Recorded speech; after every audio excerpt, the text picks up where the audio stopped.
Welcome everyone to day 2 of the Antinatalist Advocacy Conference 2025. Antinatalists doing good. I hope everyone's doing well. We're going to go through a welcome address again, and then we're going to get into the sessions for today.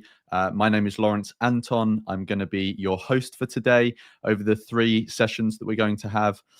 Before we get into the actual what's going to be happening today, and a few housekeeping things, I'm quickly going to go over an introduction to Antinatalist Advocacy again for anyone who doesn't know who AA is, maybe wasn't here yesterday. And by the way, everything yesterday is all recorded and you can watch it on catch up, and we will be releasing the individual sessions as individual videos on our channel, so you'll be able to catch up on everything. But Antinatalist Advocacy as an organization seeks to help protect sentient beings from the harms of coming into existence. So we advocate for refraining from creating new sentient beings, as well as improving the lives of those who already exist and those who will come into existence in the future. We sort of have 2 specific overarching aims that drive our actions. The first is supporting the antinatalist community to adopt an evidence-based impact-driven approach to doing good. And the second is to address what we see as an antinatalist blind spot in communities that seek to do good and have a positive impact in the world more broadly. So we're hoping that the discussions that we've had yesterday and that we have today are going to contribute to those 2 things. So let's move on to the conference itself rather than AA as an organization. So back in 2023, we had the inaugural Antinatalist Advocacy Conference against the backdrop of growing mainstream awareness of antinatalism, and this trend has only continued over the past 2 years. We've also seen a small but growing number of antinatalists engaging in activism, both in person and online, bringing that antinatalist message to a broader audience. Now, unfortunately, earlier this year, perhaps the most high-profile case of a self-identified antinatalist taking action would be the Palm Springs fertility clinic bombing. Obviously, this was a horrific, misguided, immoral act of terrorism that should be universally condemned. We actually think that is more of a reason now to have conversations like we want to have at this conference, where we can harbor responsible an open discussion about how antinatalists can act in ethical ways and do genuine good in the world. So as an interest in antinatalism and antinatalist activism continues to grow, we believe it's crucial to lay out relatively, or as clear as possible, pathways for going forward and making positive constructive action, like pursuing an altruistic career or donating money to charity. We want to focus on positive, constructive action that is going to be beneficial for sentient beings that we seek to support, and also can divert or guide antinatalists away from doing any sort of harmful action or engaging in discourse that might encourage them in that direction. So over the course of the conference, we're hoping to provide many actionable steps that come out of these sessions, and we will be sending all links or relevant links out via a newsletter after the conference has finished. The target audience of the conference isn't just antinatalists themselves, it's also those who are sort of in the same sort of space as antinatalists or who are sympathetic to this view, because we want to encourage antinatalists and those who are at least somewhat sympathetic to build bridges between our small communities, but growing communities, where we align on specific issues, and not to exclude people because they don't entirely agree with the entirety of our message.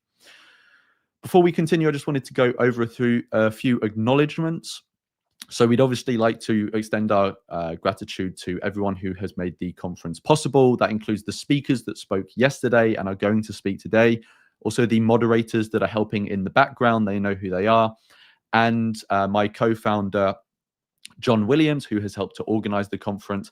And of course, those private donors who have helped to cover the cost of running the conference as well.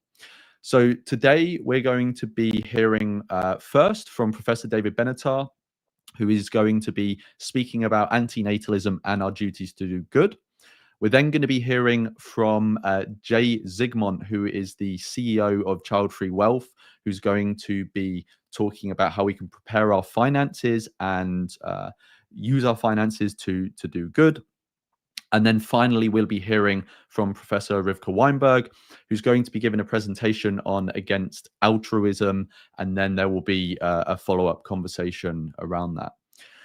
Just a few logistics and housekeeping. So please keep the live chat civil, any dialogue in there civil.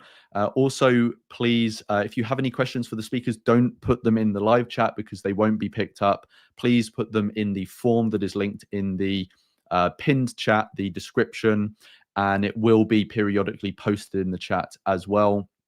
Please do like and share the conference live stream so that more people can find it.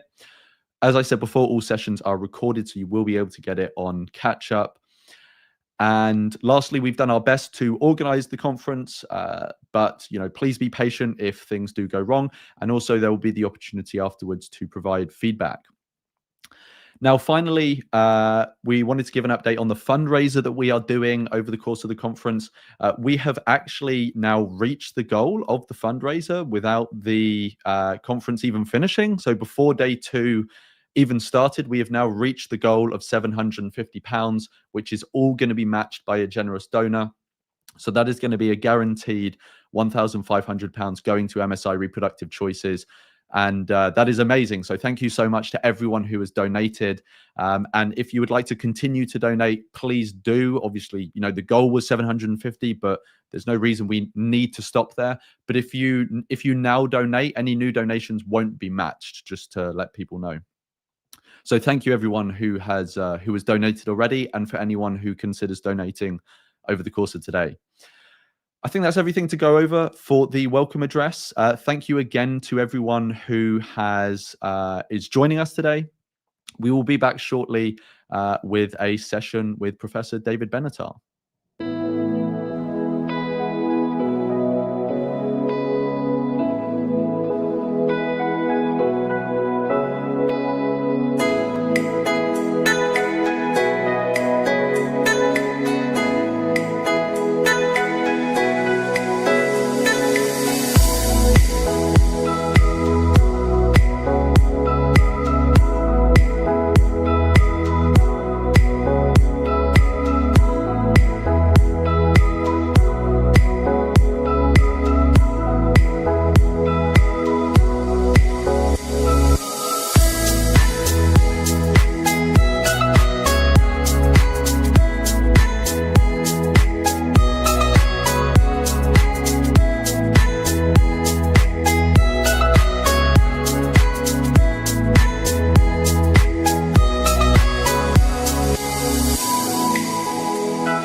Welcome to this next session, or the first session of day 2 for the Antinatalist Advocacy Conference. I am now joined by Professor David Benatar. Thank you for joining me, Professor. Good, my pleasure. Thank you for having me. Professor Benatar is here to talk with me about antinatalism and our duties to do good. I'm going to briefly give an introduction and then we can go into the conversation, even though I'm sure with the audience that we've got, Professor Benatar doesn't really need much of an introduction. But for anyone that's maybe newer to the space of antinatalism, Professor David Benatar in 2006 published his book, Better Never to Have Been, The Harm of Coming into Existence, which many see as, it's a very key antinatalist text.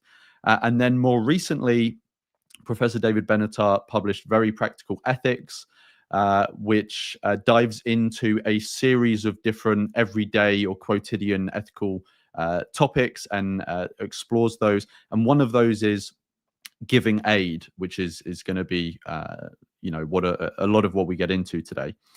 So to start with, Professor, I wanted to start with a few broader questions, and then we can go into more specifics. So I know in your book, you talk about both negative and positive duties. Are you able to just briefly flesh out what is the difference between negative and positive duties, and why, in your view, negative duties might be stronger than positive ones? Well, negative duties are duties not to do certain things. So it's because it's a duty not to do something that it's a negative duty, and a positive duty is a duty to do something. So if you think, for example, about a duty not to kill somebody, that would be a negative duty. If you had a duty to save somebody's life, then that would be a positive duty. So that's the distinction. I think, insofar as you think that avoiding the infliction of harm on somebody is a moral priority, then you're going to think that the negative duties, or at least some of them, are going to have priority over equivalent positive duties, corresponding positive duties. And another feature of the difference between negative and positive duties is that negative duties are typically less in competition with one another. They're easier to fulfill. So if you're not killing somebody and not stealing from somebody and not defaming somebody, you can do all of these things at the same time by just doing nothing. You can just lie in bed or sit in your chair and not be doing all of those things. Whereas if you are going to be fulfilling purported positive duties, they are going to be in conflict with one another, in the sense that you've got a certain amount of time and other resources to use, and you have to make choices about which of these positive things you're going to do. Yeah, and there are a range of situations that we might be faced with in everyday life or not so everyday life, where there will be actions that it's generally quite widely seen we're sort of required to do morally or obliged to do morally, whether those are positive or negative obligations or duties. But then there are other actions where they might be good to do, but you may not be sort of required or obliged to do them. Are there any sort of ways where we can, or tools we can use to judge whether any given possible action might be more obligatory or more just good rather than required? Look, this is a subject of deep disagreement, and it often arises from different theoretical approaches. And so I don't think that one can, as they say, standing on one leg, give a response to that. I think what we can do is recognize that there is this category of supererogation, which is really going beyond the call of duty, doing more than duty requires. And different people with different views can have disagreements about where the extent of your duty ends and where supererogation begins. So for some people, our duties are very, very extensive, including our positive duties. There may be some supererogation beyond that, but the realm of supererogation is really rather limited. Whereas for other people, the extent of our duties, and especially our positive duties, is not that expansive at all. And then beyond that, there may be things that are praiseworthy, that for which you'll get moral credit, but which you're not strictly morally required to do. Yeah, and I know this is obviously, I guess, it's a big point of contention within the especially effective giving or effective altruism space as to whether the giving of aid or donations to effective charities is an obligation that we all have if we do have like a level of disposable income, or if it's simply just good for us to do it, or maybe there's a level up to which it's obligatory and then above that it's good. What are your views, if this isn't too general a question, what are your views on the extent of our positive duties to give aid to those that are less fortunate than us? I know Peter Singer obviously has quite a famous, very extensive view on this. But yeah, what are your views on this? My views are somewhat intermediate between his and another extreme position, which says that we really have no positive duties to help others other than those that result from our voluntary undertakings.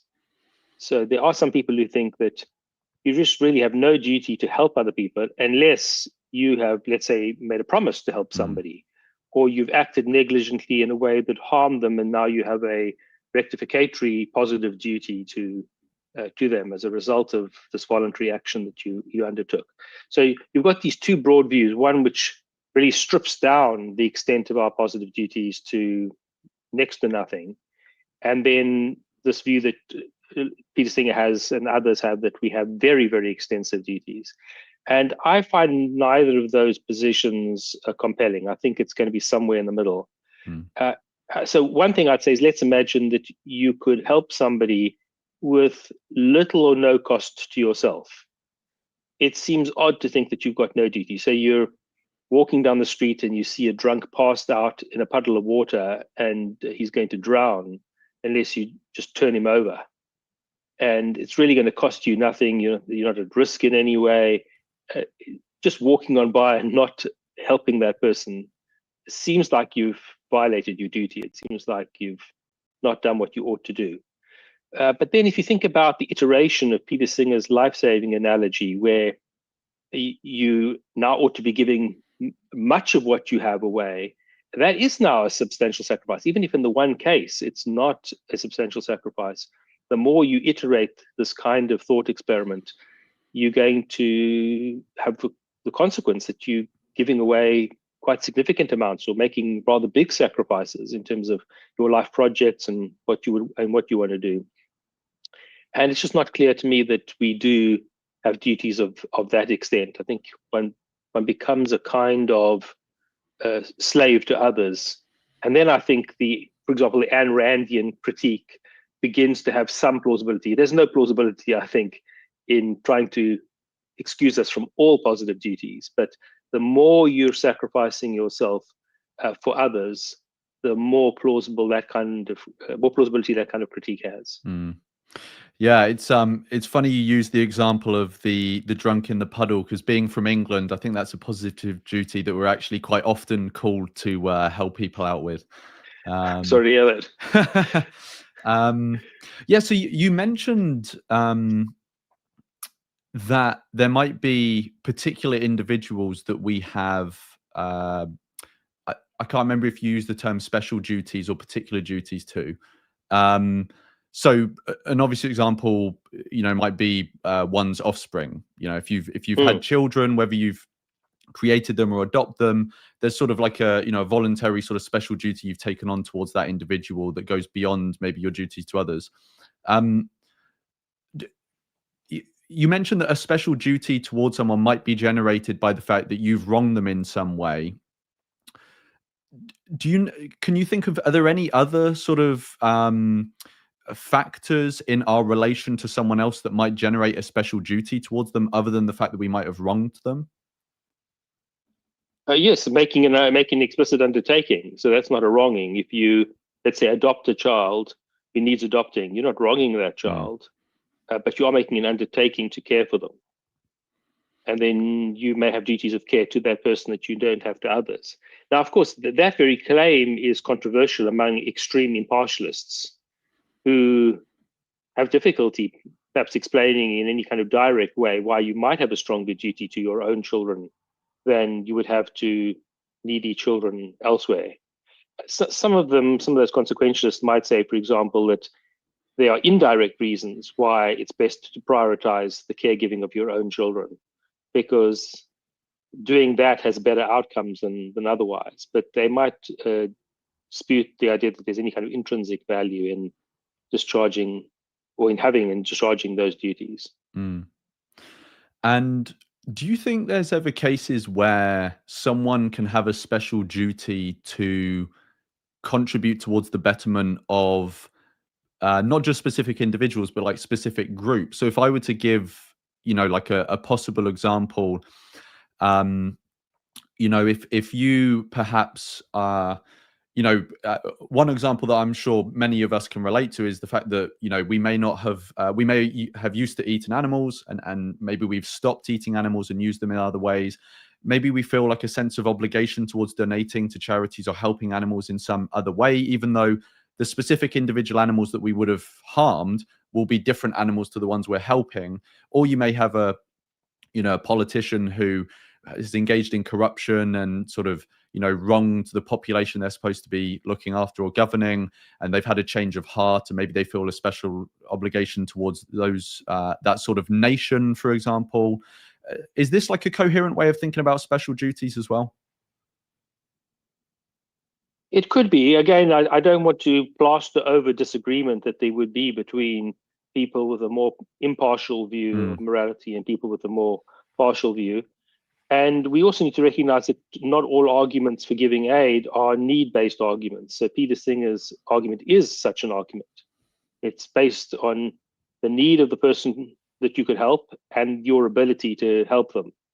But if you think about some other kinds of arguments for duties to address world hunger, think arguments like Thomas Pogge's, for example, that is based more on either a complicity in the status quo that causes other people to be suffering, or in some benefit that you are deriving, whether or not you are complicit. And so some people think that those kinds of things can generate duties. Obviously, duties of rectification to particular individuals that you have harmed are going to be easier, I think, to justify than ones to a class of being that you've harmed. But I'm not saying that a case like that couldn't be made. It just probably be slightly more difficult. Yeah.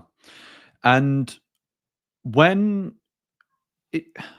considering, whether to give aid or how to give aid, and we're talking about maybe like the average person here, or maybe the average person that would view, an interview like this. What kind of considerations do you think someone needs to take into account when deciding which causes or individuals or organizations they might prioritize giving aid to? Okay, so this looks like a question about effective altruism without mentioning that term. Well, so I was assuming that the effectiveness of how the money would be spent would factor into your answer, but I wasn't trying to preclude anything else, because you may think that there are other things, that might determine where you would want to give aid. Yes. So let me say a few things. First of all, I don't think that effective altruism in itself has to be committed to very extensive duties. So there are two questions here. The one is, how extensive are your positive duties to assist others? And then there's another question that when you're giving, should you be giving as effectively as you can give? Now, in practice, people who are effective altruists very often are also people who think that we have very extensive duties. But these are conceptually separate views, even if they often come together. And I certainly think that there's a very strong case to be made for effective giving. But if you are moved, for example, by concerns about rectifying injustices that you've played some role in sustaining or in generating, or if you think that you have other special duties, then it's unlikely that effectiveness is going to be the only consideration that you will need to factor in. There may be others as well. So it may be that if you're living in a pretty poor society and there are people in your society who need help, somebody might make the case that at least some of your giving should be to those people, even if you could be giving more effectively to people in some distant country that's even poorer. Yeah. And you said that you think a strong case could be made for basing our prioritization of where we give aid on the effectiveness of how it's going to be used, or the impact that it would have. But do you have any, I know even within the effective altruist space, there's maybe some debate on how we can measure or think about effectiveness. Do you have any like particular ways that you think about effectiveness, or any sort of qualms you have with how it's often thought about in the effective altruism space? I know obviously there will be other people outside of the EA space that think about effectiveness, but it's obviously very commonly associated with EA. Yes, look, I don't have strong views on this. I think these are very often heavily empirical questions, but not entirely, because sometimes there's an element of evaluation that that is creeping in as well. But given the extent to which there are empirical questions, you require a kind of empirical expertise, and it's a moving expertise, because as effective altruists are very ready to acknowledge, the charity that it may be most effective to give to now might not be the charity that it's most effective to give to in 6 months' time or a year, for a range of reasons. And so I can't claim expertise on in any moment what the most effective way to give is. But I suppose one concern I do have is overconfidence in what is effective. And I think that here my concerns about long-termism would be relevant. So I am concerned that people are trying to make calculations about what will be happening in 10,000 years' time or 100,000 years' time, and we don't even know what's going to happen tomorrow. And so I do worry about a kind of epistemic hubris. I think we need to be very cautious about that. Yes. Do you think there's any like limited sense in which we can build a sort of long-termist view of being effective into how we think about doing good? Or do you think that long-termism, whilst maybe in theory it might be quite a good idea, in that obviously we should consider the long-term implications of our actions, but in practice it's actually pretty infeasible to use as any sort of guidance for how we should act? Yes, I think it's going to depend on what you mean by the long term. So there's a sense in which it's very reasonable for any one of us to think long term. If you're at the beginning of your career, you should begin to think about retirement planning. That's thinking about the long term in terms of your life scale, your lifeline. And similarly, I think when we're thinking about the environment, we shouldn't just be thinking about what's going to happen in the next year. We should be thinking about the longer term, because otherwise we're going to get into we as a species and other species are going to get into very real dangers. But if you're speaking about sort of cosmic time, if you're speaking about periods of 10,000 years and 100,000 years, I think our levels of confidence there just need to be reduced to very low levels. We're going to have heavy discounting when we're thinking about that kind of time. Yeah, and one thing I've sort of semi-experienced myself, but I've definitely observed in others, is this idea that especially when you're thinking about where the most effective place to give aid to, or charities to donate to, especially if you're considering a sort of long-termist view, is this idea of like decision or giving paralysis. I don't know if that is the actual term that people use, but I'm sure maybe you're understanding what I'm trying to get at. How do you think people should respond to this form of paralysis? Is there sort of like is there a sort of a bug in their mindset that is producing the paralysis, or is it completely natural, but there's some sort of remedy that we can administer? Is there any thoughts you have on this sort of paralysis? I think it depends on what's causing it. So if it's about deep uncertainties, let's say about the very distant future, then I think there's a sense in which it's reasonable to be paralyzed by that kind of degree of uncertainty. Whereas that wouldn't be the case if you were really thinking about which charity to contribute now that could make either a difference now in one way or a difference now in another way. And there it may be that, again, we can't get certainty, but our confidence levels should be much higher. And then if you're paralyzed in the face of that degree of uncertainty, that just seems much less reasonable. Mm. And I think you've maybe suggested in one of your previous answers that you might not be able to give an answer to this next question, but I'm going to attempt to maybe bait you into answering a question along these lines. But obviously, you know, if you don't have like a specific answer for it, then we can move on. But are there any even like broad issues today or causes today that you think people should consider supporting by giving aid or like volunteering or some other way that you think are going to be pretty reliably good and effective to donate to or spend some time working on? Well, again, I wouldn't want to give any kind of unqualified answer, but given that this is an antinatalist conference, let me say that I do think that antinatalist ventures have not been given the kind of due attention they should be given. If you think about, let's say, poverty relief measures versus preventing people from being born into poverty through, for example, the provision of contraception to people who have an unmet desire and need for it, you're going to be doing much more poverty prevention through, let's say, the provision of birth control than you are through one of these other measures, which really just relieve poverty to some extent. They don't prevent people falling back into poverty. They don't prevent any the things that you're not particularly addressing. So let's imagine you're addressing malaria through malaria nets. Well, now you're not addressing any of the other number of problems that people in poverty can be experiencing.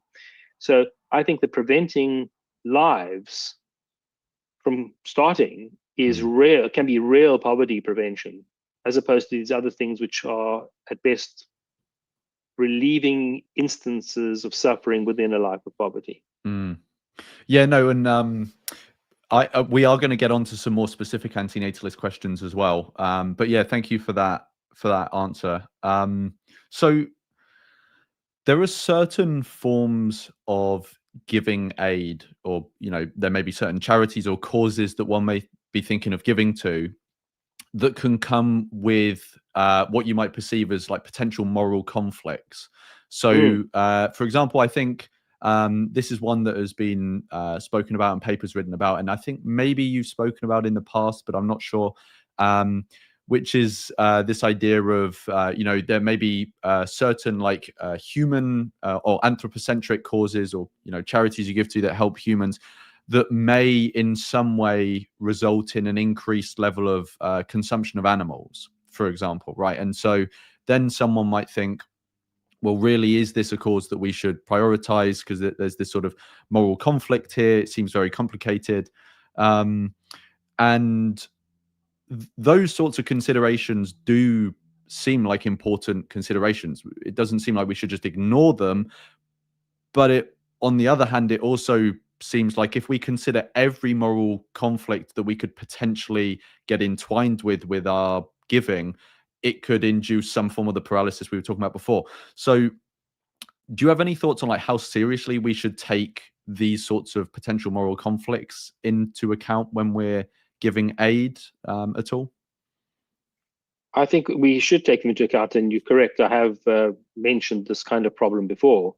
Let's imagine that you're providing food for starving people, and you're doing it through an agency that includes animal flesh or animal products in the provision to humans. That is a way in which you're helping some and harming others. And I think that is quite deeply problematic. So, and I think effective altruists, if they considering all the relevant interests, would similarly be concerned, and they ought to be similarly concerned, because insofar as you're harming, it's making your aid less effective. Maybe effectively addressing the hunger of the humans, but overall, it's not effectively dealing with suffering on planet Earth. So I think we should consider those things. And I think there are going to be some causes where that's going to be, the sort of side effects are going to be less damaging. And that's going to be a consideration in favor of opting for those. And again, I would say that very often, not always, but very often, the provision of contraception to people who want it but can't get access to it is going to be a good way of giving. I'm not saying I can't imagine a circumstance in which the provision of contraceptions wouldn't exacerbate some other evil in the world. I mean, perhaps these condoms are being distributed through armed militias that have got access to these condoms, and they're doing a lot of damage, and you're increasing their power by doing that. I can't rule out cases of that kind, but certainly I can imagine situations where those worries would simply not be there. Mm. Yeah. I know it might be quite hard to give a super specific answer on this, because it will come down potentially to a case-by-case basis, or almost definitely will be.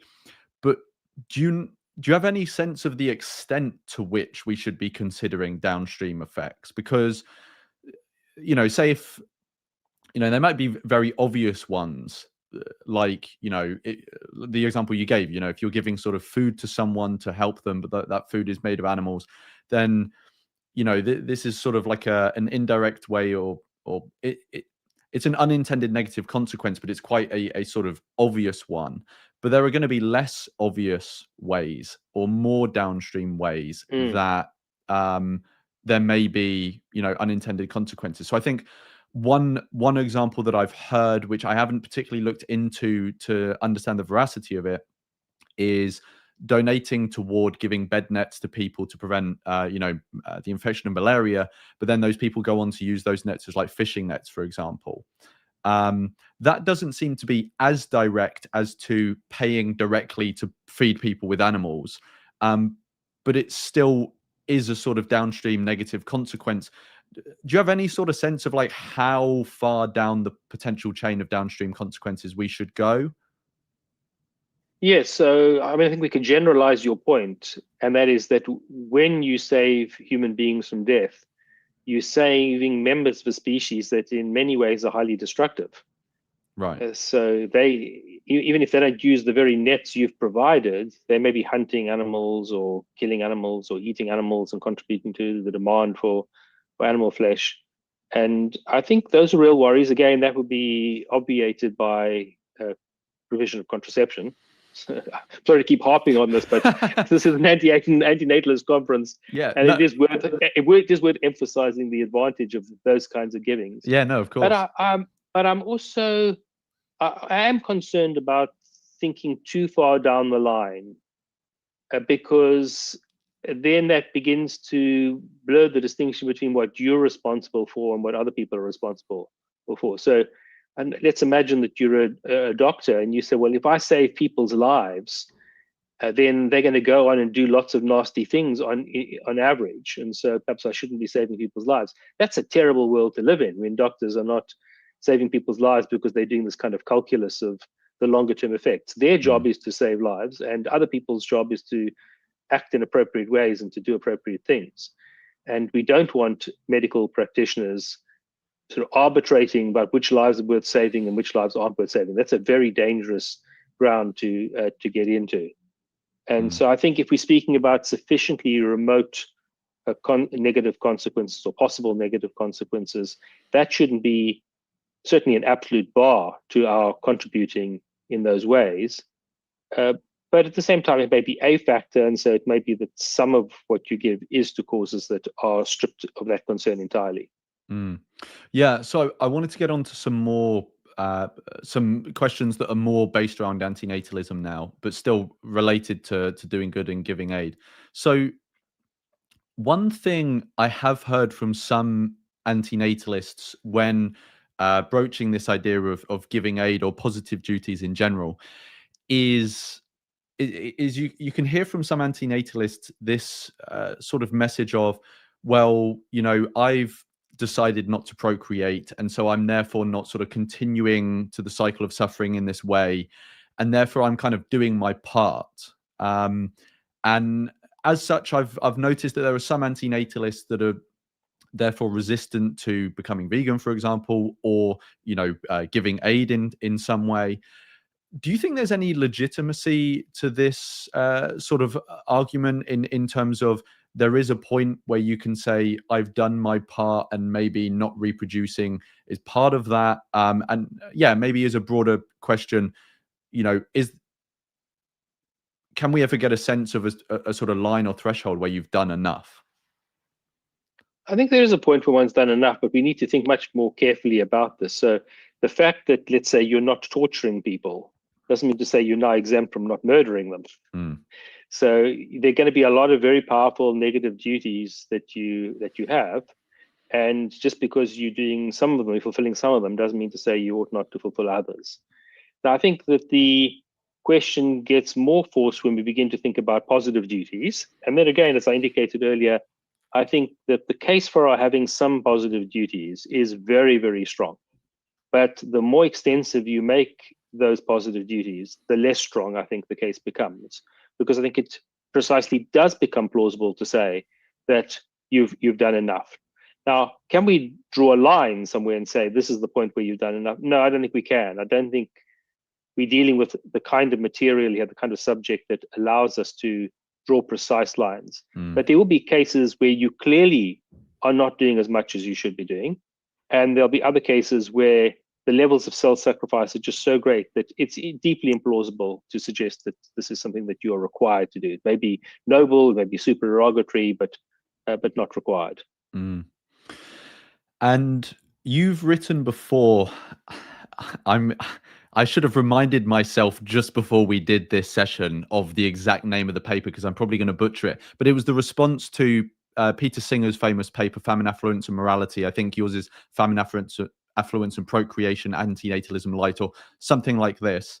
Yes, Famine, Affluence and Procreation, Peter Singer and Antinatalism Light. Yes. Okay. All right. Well, I know you wrote it, but your memory is way better than mine. No, it's not my memory. I pulled it up now. Oh, okay. Good. Okay. Yeah. So in that paper, and of course, if I misconstrue anything you've said in that paper, then obviously just correct me. But in that paper, you sort of draw a line between the argument that Peter Singer has already made and implications that it could have for procreation. So if we have like very extensive duties to give aid, for example, to those who are in extreme poverty, that presumably would commit us to then not procreating, because we're sort of diverting resources away from those who are very needy to someone who didn't even need to exist in the first place. And I know your conception or thoughts on the extent of our positive duties and our duties to give aid are different from Peter Singer's. And so I wondered, if we remove sort of philanthropic antinatalist concerns, do you have any sense of how your conception of the extent of our positive duties and our duties to give aid could translate into similar implications for procreation? Would they be more limited implications for procreation, on your view, again, if we ignore philanthropic concerns? Definitely, yes. I think the purpose of that paper was to push people who have views of our duties that are very extensive, and to say, well, if you hold that kind of Singerian view, then you ought to be adopting much more antinatalism than you otherwise would. For example, you ought to be not having children of your own, because that would free up a large amount of money for you to provide to the world's poor. Now, if the response is that not producing children of your own and rearing them is a serious sacrifice, well, now we have some sense of what constitutes a serious sacrifice, and that's going to reduce the extent of the duty for those people who accept Peter Singer's conclusion. So yes, it's intended as a kind of dilemma for people with very extensive views on our duties to give. Either they need to embrace much more antinatalism than they do, or they need to back off the extent of the duties. So we spoke before about potential moral conflicts, and that those might not just arise in the question of giving aid, but there might be moral conflicts in all sorts of actions we're considering taking. And I wondered, so one example, and I think you've spoken about this in a previous interview. One example that's often put to antinatalists, generally specifically by vegans, is this idea that, and it's actually been mentioned previously in the conference yesterday, is this conflict between human procreation and the sort of suffering in the wild. And I know that both you and I are sentiocentric in our moral concerns, right? We think that sentient beings should be considered morally. But I wondered if you had any thoughts on, when it comes to specific decisions like procreation, for example, how much scope should we have for considering other sentient beings in the sort of considerations we have around something like procreation? Because I know, obviously, in your misanthropic argument for antinatalism, you say that we should take into account the suffering of animals in farms, for example, as a reason that would count against creating humans. But then these sorts of people would say that, well, similarly, we should consider the animals outside of farms and in the wild in our considerations as well. And I wondered, how do you think we should balance those different considerations of other sentient beings when we're making a decision like procreating? Thank you for asking that question. So I'm not moved by the argument that we should have more children, because that will reduce the number of wild animals and therefore reduce the amount of wild animal suffering. And that is connected in part with what I said earlier about separating out what decisions need to be made. So you're deciding whether to have children, and those children are going to suffer and they're going to die. And I think you've got a responsibility not to do that to them. Now, if you were to create people, and there might be this contribution to a larger alleged positive effect for wild animals, that looks too remote and too beyond your scope of responsibility to me for you to be motivated by that. What you're doing is, anybody who says, I'm going to have children because it's going to reduce wild animal suffering, is discounting the obvious harms that their children will suffer in exchange for a contribution, probably an imperceptible contribution, to an overall reduction in the number of wild animals that there are. And that is just highly speculative. And I think that when you are comparing the prevention of an obvious harm with the prevention of some speculative harm, you ought to give priority to the obvious. I also think that my sort of moderate views on the scope of responsibility are relevant here. And that is that we shouldn't have God complexes. We are not responsible for the suffering that takes place in the wild. This is a deeply tragic, horrific feature of the world. But you're not responsible for that unless you're contributing to it in some way. And but you are responsible for whether you have children or not. That's an action that is immediately within your control. And that is something that you're going to be responsible for. So I'm a little worried that people with these very extensive duties, they have a kind of benign God complex. It's not that they think they're entitled in the way in which a God would be entitled, but they think that they have responsibilities that reach the outer limits of their capacity. And I think that is just to overstate the extent of your responsibility. Yeah, it's frustrating because there are so many more questions that I want to go off on kind of tangents on, but I know that we're limited on time, so I'm going to keep it to the questions that we've prepared, and also we've got some audience questions as well. So I'll sort of integrate those into the questions we have going forward. So my next question was, Antinatalist Advocacy, obviously the organization running this conference, on our website, we put together a guide, like a 5-step guide, which we think serves as, like a sort of good foundation for someone to sort of adopt and then go forward if they're looking to want to do good or reduce suffering in the world. And I wanted to read out those steps to you and see if you have any thoughts on if there are any potential additional steps that we maybe have missed out that you think maybe are helpful for people to consider if they're looking to do good in the world, and also if you maybe have any issues with the steps that we've put forward in the guide. So the first step is not to have any more children. And the reason we say that is obviously because someone might have already had children by the time they've seen the guide. The second one is to become vegan. The third one is to plan your career. So think about how you can use the time that you will spend over your career to do some good in the world.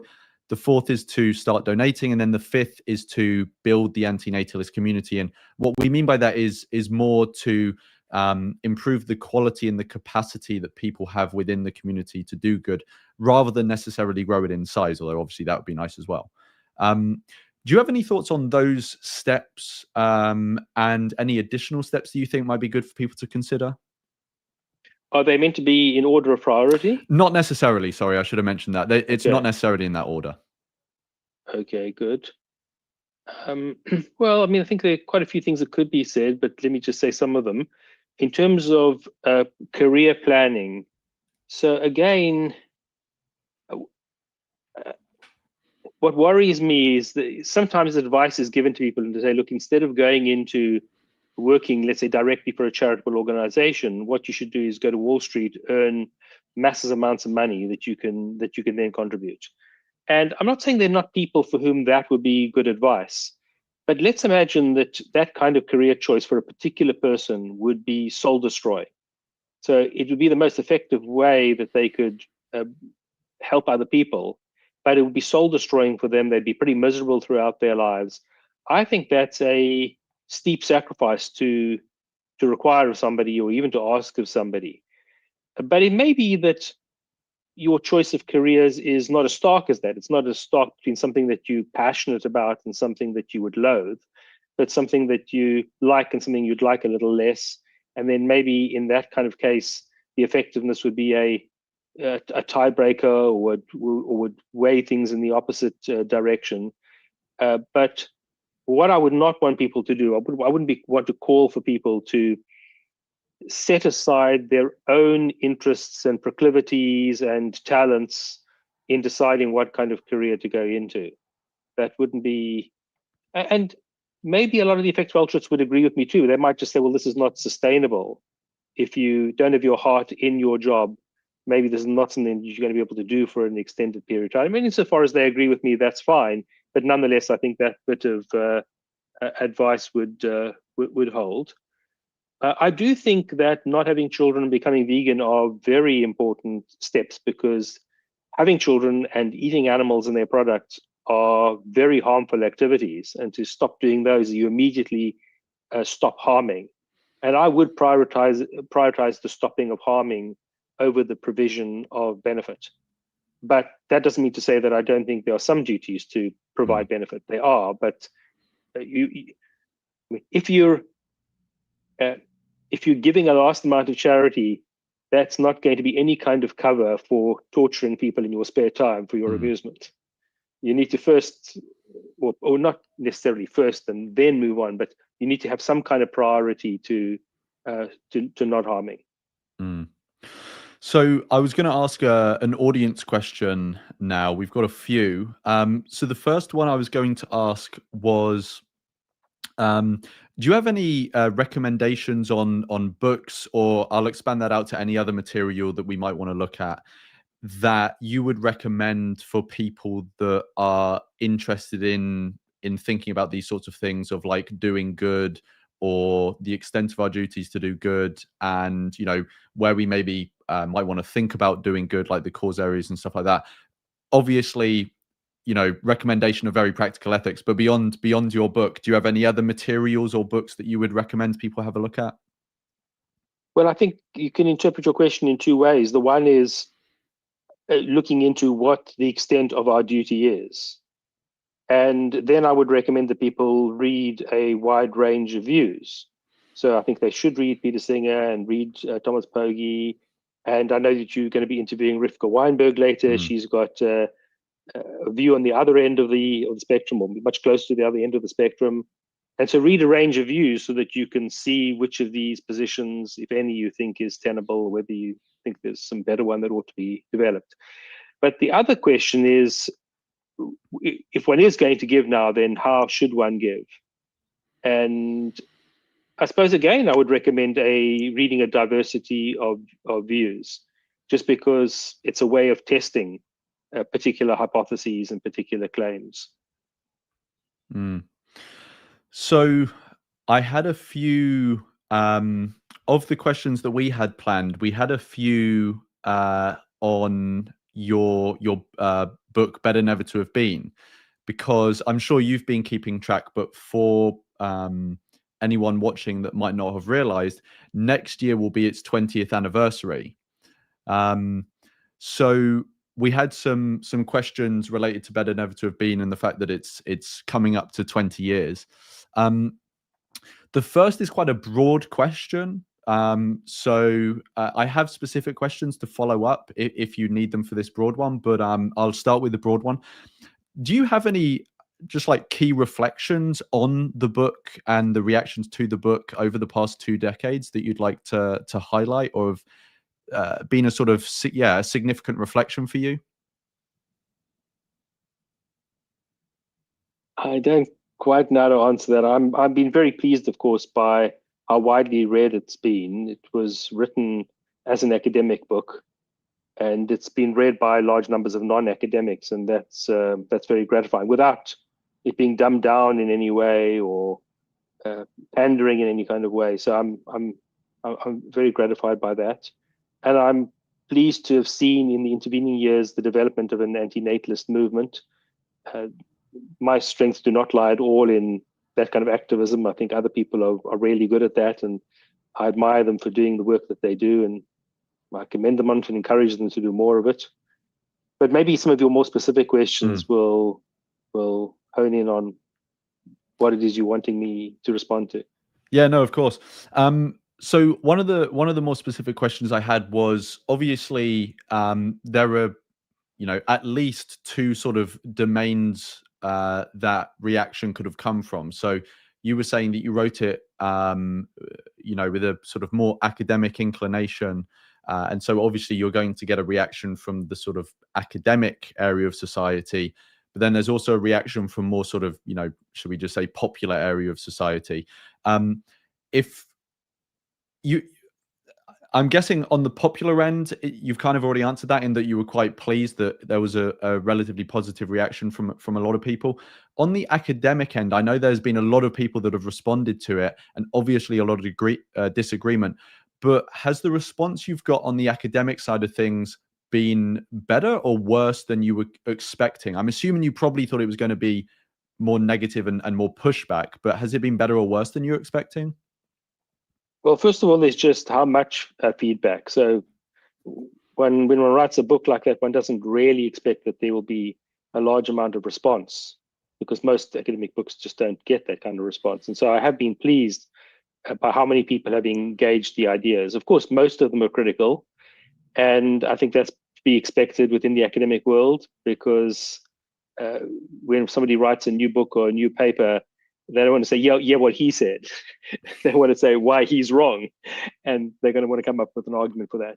There was a time early on when I read everything that was written in response, and I tried to respond to all of it. But over the years, the amount of material, academic material, that's responded to that book and to other related work, it's just become so vast that I can't even keep up with reading it. And I also worry that if I read it and I want to reply, that I'm going to just get sucked into working only on this and not on anything else. So I hope in due course I'll live long enough that I'll be able to get around to more of that material and read it and respond to it. But it's not a priority now. And I think you might have shared reflections on this next question before, but you were you were saying that you'd had some positive responses from sort of ordinary people that have got in contact with you, but since Better Never to Have Been has come out, and obviously Better Never to Have Been would have contributed partly to this, there has been this growing interest in antinatalism. Now that is obviously going to be as a result of all manner of different factors, but are you surprised by the increasing popularity of antinatalism, or did you kind of always expect that it would gain interest over time, as now we have the internet and the exchange of ideas is more free flowing? Are you surprised by the increasing popularity of it? Yes, I had no expectation of it. Right. Oh, okay. What in terms of the responses you've had on the academic side, or any, because this may have come from a layperson, have there been any responses that have given you more food for thought? Like, are there any particular notable ones that I can understand none of them have swayed you to become a pro-natalist or anything, but were there any that that have given you more thought for consideration? I think there have been some intellectually serious objections that I've had to respond to. And in those responses, I've acknowledged them as ones that are worthy of consideration and response. That's certainly true. It's hard for me here not to recall all the details of that, and we wouldn't have the time to get into that kind of detail. But there have been cases, but none of them have persuaded me.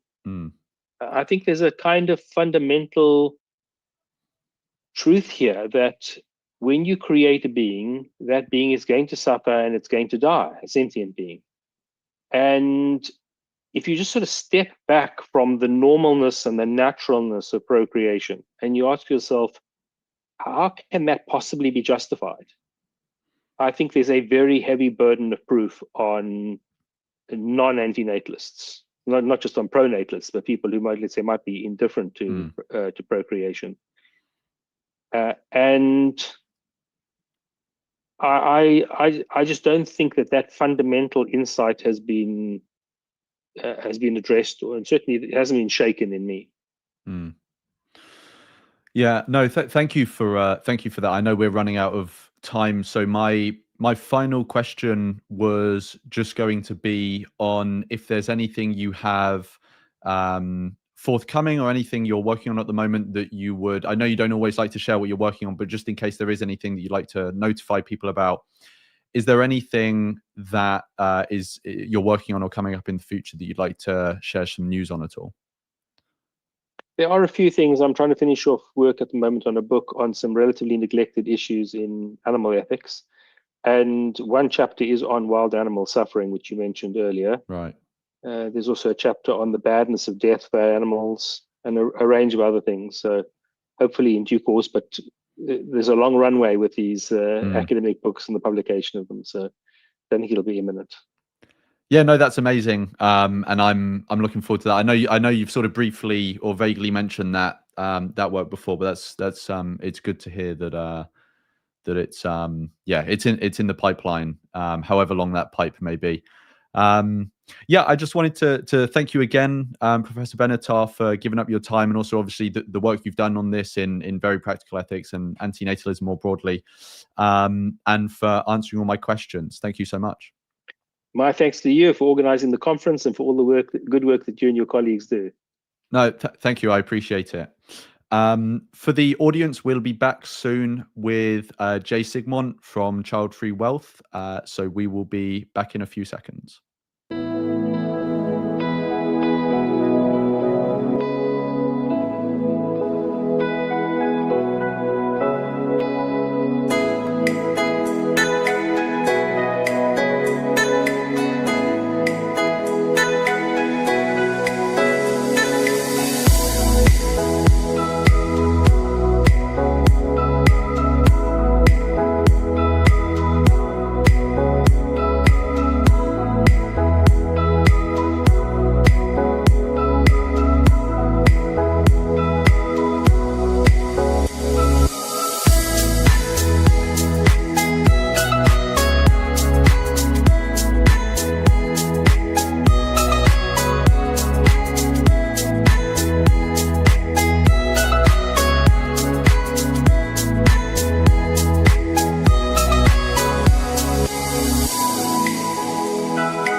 Hi, everyone. I hope you're all well. Sorry for the delay. We are going to be starting very soon. Apologies for the delay.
Hello, everyone. Welcome to the next session of the conference with Dr. Jay Zigmont. Welcome, Dr. Jay.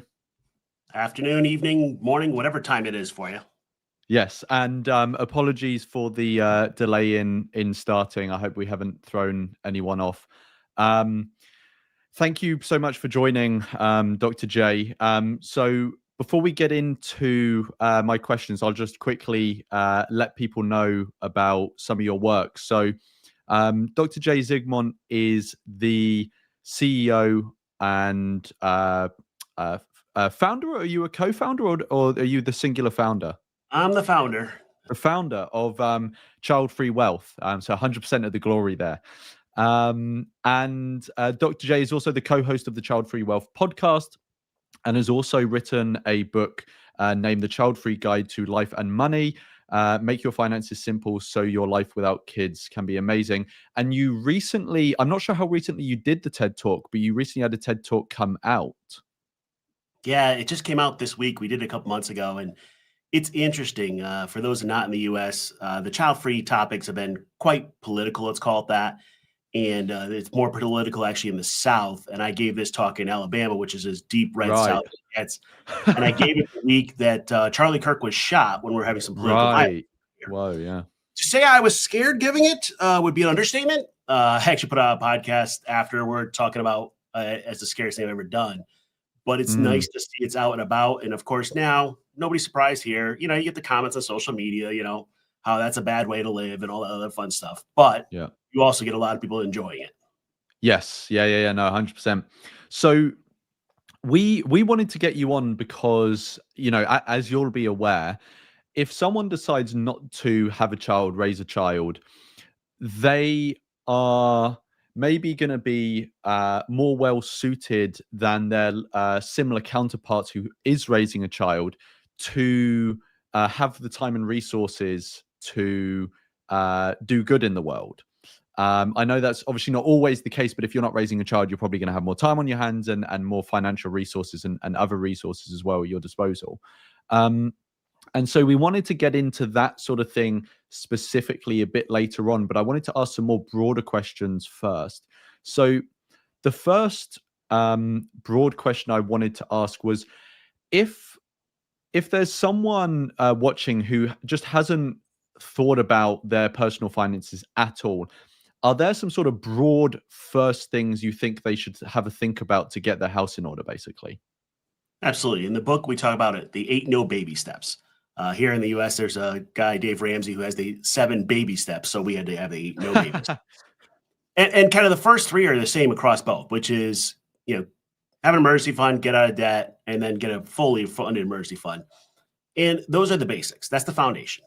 When I looked at the numbers of child-free people versus not, what I found was net worth was not a big difference, but debt level was, where we have less debt, which is a good thing. I think the hard part is, we can get kind of used to using credit cards for everything else, build up debt, and then that hurts the rest. Once you get out of debt, then it becomes saving and investing towards your goals. And I'm specific about that because I think as a child-free person, the hardest part is figuring out, what do you want to be when you grow up? What does your life look like? You're not following the standard life scripts as you go to school, get married, have kids. You are following your script. And most folks, when I first work with them, they're like, I don't know what I want to do. And I'm like, well, then how do we know where to put your money? So, for example, buying a house is a choice for a child-free person, not a requirement. And in most cases with my clients, I tell them not to buy a house because you're going to move all the time. You have more flexibility. You're going to get a job offer somewhere. You're going to be like, hey, I want to go travel or whatever else it is. Where having a house is just tied down. But all the financial advice out there assumes you do have kids or you will. So they want you to own a house so you can pass it on to the next generation. It's not part of our plan. So we have to first figure out kind of what do we want to be when we grow up? What do we want our plan to look like? And then make our investments fit it. Yeah. And I guess you've kind of answered this, at least in part. But are there any other broad ways that financial planning for someone who doesn't have children is going to differ from someone who does have children? Yeah, there are a couple. So, and by the way, I'm a U.S. certified financial planner. So if other countries, you have to translate your tax codes, your rules. But one of the big ones we see is the need for life insurance for child-free people is pretty low or zero. If you are single with no kids, you don't really need life insurance. And people will say, well, but I need to bury me. I'm like, nope, that's burial insurance. That's paying for those end of life, issues. Death benefits, you might be 6 months before you see those. So you don't necessarily need life insurance, but you need disability insurance. Because the issue is if you're disabled and you're single with no kids, you're kind of screwed. There's not a great way for the system to support you. Now, that's in the US. In other countries, a better system. So you got to work that through. Once you get through kind of life insurance, disability insurance, the next is figuring out your plan for long-term care. And your plan for long-term care is 2 things. How do you pay for it? And the second is who makes decisions for you when you can't. So those are kind of the hard ones for child-free people. In the US, the entire estate planning system assumes you have a next of kin. They assume your kid is going to make the decisions for you. They're going to take your assets. They're going to do all of that. Well, when you don't have that, the system breaks. It's actually why I started a company called Childfree Trust. We're launching in January to be child-free people's next of kin. We're going to make their medical decisions for them, their financial decisions for them, be their executor trustee because it's hard. Right. The other part of that, though, is in addition to having somebody make the decisions, you have to have money to pay for long-term care. Now, the hard part for this one, I've had folks go, well, I'm going to move to another country that has better care. Well, every country has its own kind of quirks around that. What care is provided? How's the system designed? Some systems are still designed around really generational households and how does, that providing support. You need to have your own plan for it. And then kind of to bring it all together, the biggest difference for child-free people is we don't have a goal of passing on money to the next generation. My nephews get what's left over. If they get 10,000 or 100,000, that's fine. If they get $1 million, I made a mistake. And I say that because if I'm 90 and, when I die and they're 60, they don't really need the money then. I could have helped them earlier in my life if I wanted to. We have a college fund for them, all of that. Or I could have enjoyed the money myself. So we actually have to create a financial plan that embraces something called die with zero or winding down your wealth, where, over time, you're actually spending down your money. And that may mean you can retire earlier, or as a lot of child-free people do, like kind of cut back on work, embrace something called financial live early, but you have a lot more options. And this wasn't actually one of my planned questions, but you kind of briefly mentioned the sort of politicization of this topic, and obviously only answer this question to the extent you're comfortable to. But so globally, we're seeing this trajectory of declining birth rates, and that is leading to the topic of having kids being more political, and you're seeing more sort of pro-natalist policies coming in many countries around the world. Do you have any idea of how that might impact the ability of child-free people to be able to exist within the sort of financial system? Do you think it will become harder if there's more sort of incentives put in place for people to have kids and stuff like this? Or do you have any sort of general vibe on how things might go? Yeah, so this is a topic I dive into in my TED Talk. And really what I'm getting into is the first thing to remember is those pro-natalist policies in general don't work. Like Hungary has tried giving people complete income tax freedom if they have, I think it's more than 3 kids. Doesn't work. Japan has tried encouraging people to have kids, and we had to do it for Denmark. We have all the things. In the US, the Department of Transportation decided to give more highway money, for like roads, to states that have higher than normal fertility rates and marriage rates. Doesn't move the needle. They want to give $5,000 for every kid that's born. Won't move the needle. So what that really ends up with is the system having an issue.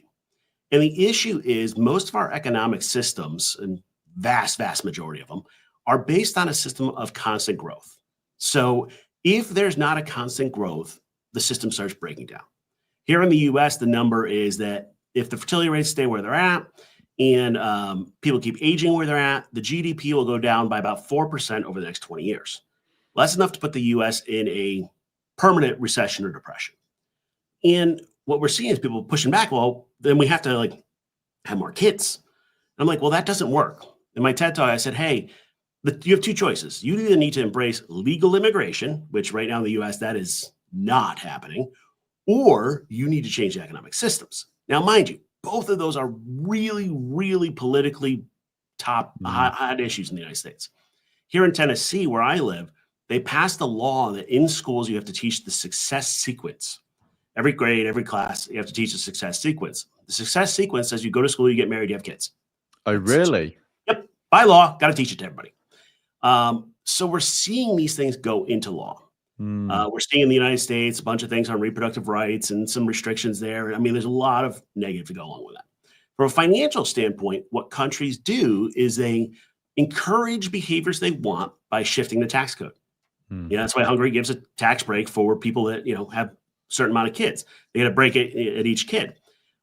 It does not necessarily work to convince people who can't have kids or don't want to have kids to have kids. So my wife has a 50-50 chance of dying if she gets pregnant.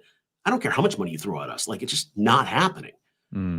But then the child-free folks will go, well, but I'm not getting those benefits. And you're absolutely right, because you are not behaving in the way they want.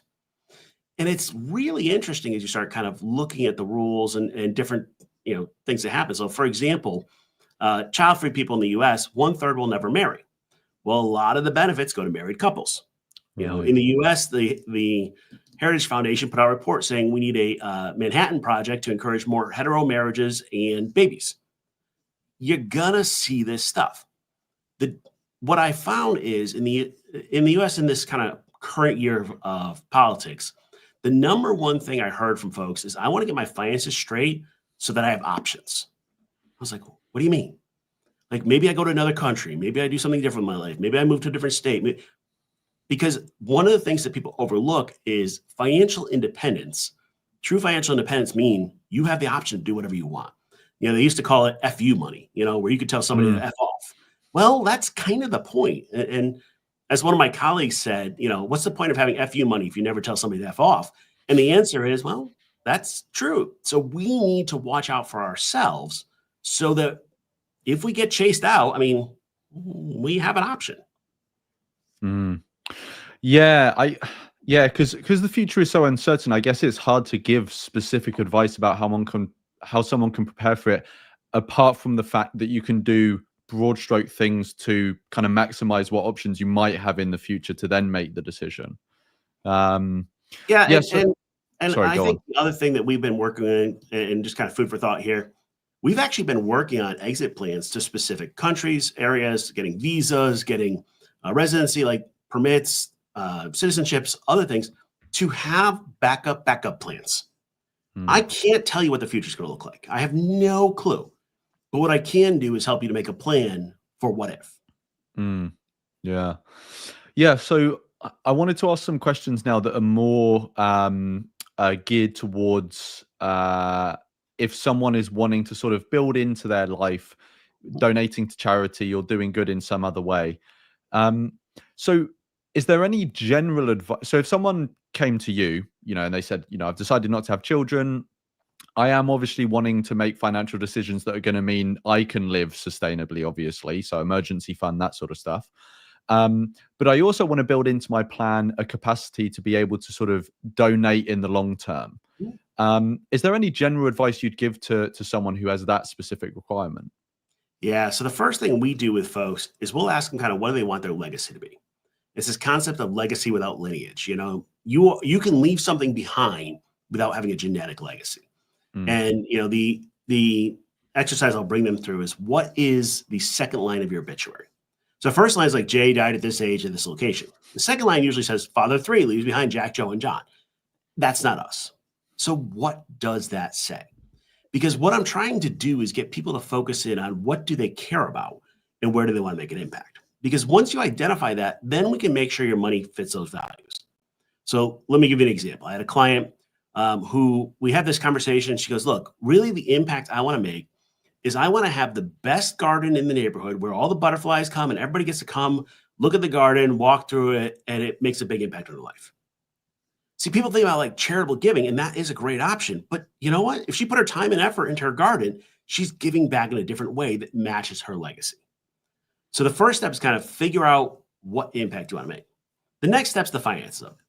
So when it comes to leaving a legacy or leaving impact, I want you to do it while you're alive, not once you're dead. So they talk about it as giving with a warm hand instead of a cold hand. The cold hand is after you pass. If you give while you're alive, at least in the US, you get tax breaks. If you give after you die, you get nothing. The other bonus of giving while you're alive is you get to be involved and you get to see the impact. So let me give you an example. I have a client, he's working through how does he give away millions of dollars? And he started giving like $10,000 here and there to charities. And he's a really smart dude because what he did was he said, look, let me give them $10,000 and see what they do with it. See how they interact with me, see what they do with the money, see how it works. And it's been amazing to see. So for example, he went to give to a charity that works with veterans here in the US. And this charity works with it's like a suicide crisis line for veterans. He called the place to give the money. They didn't answer the phone. He finally gives up and calls the crisis line, which is supposed to be the 24/7, emergency response. Nobody answered. He's like, I'm not giving them money. They don't even do their basics.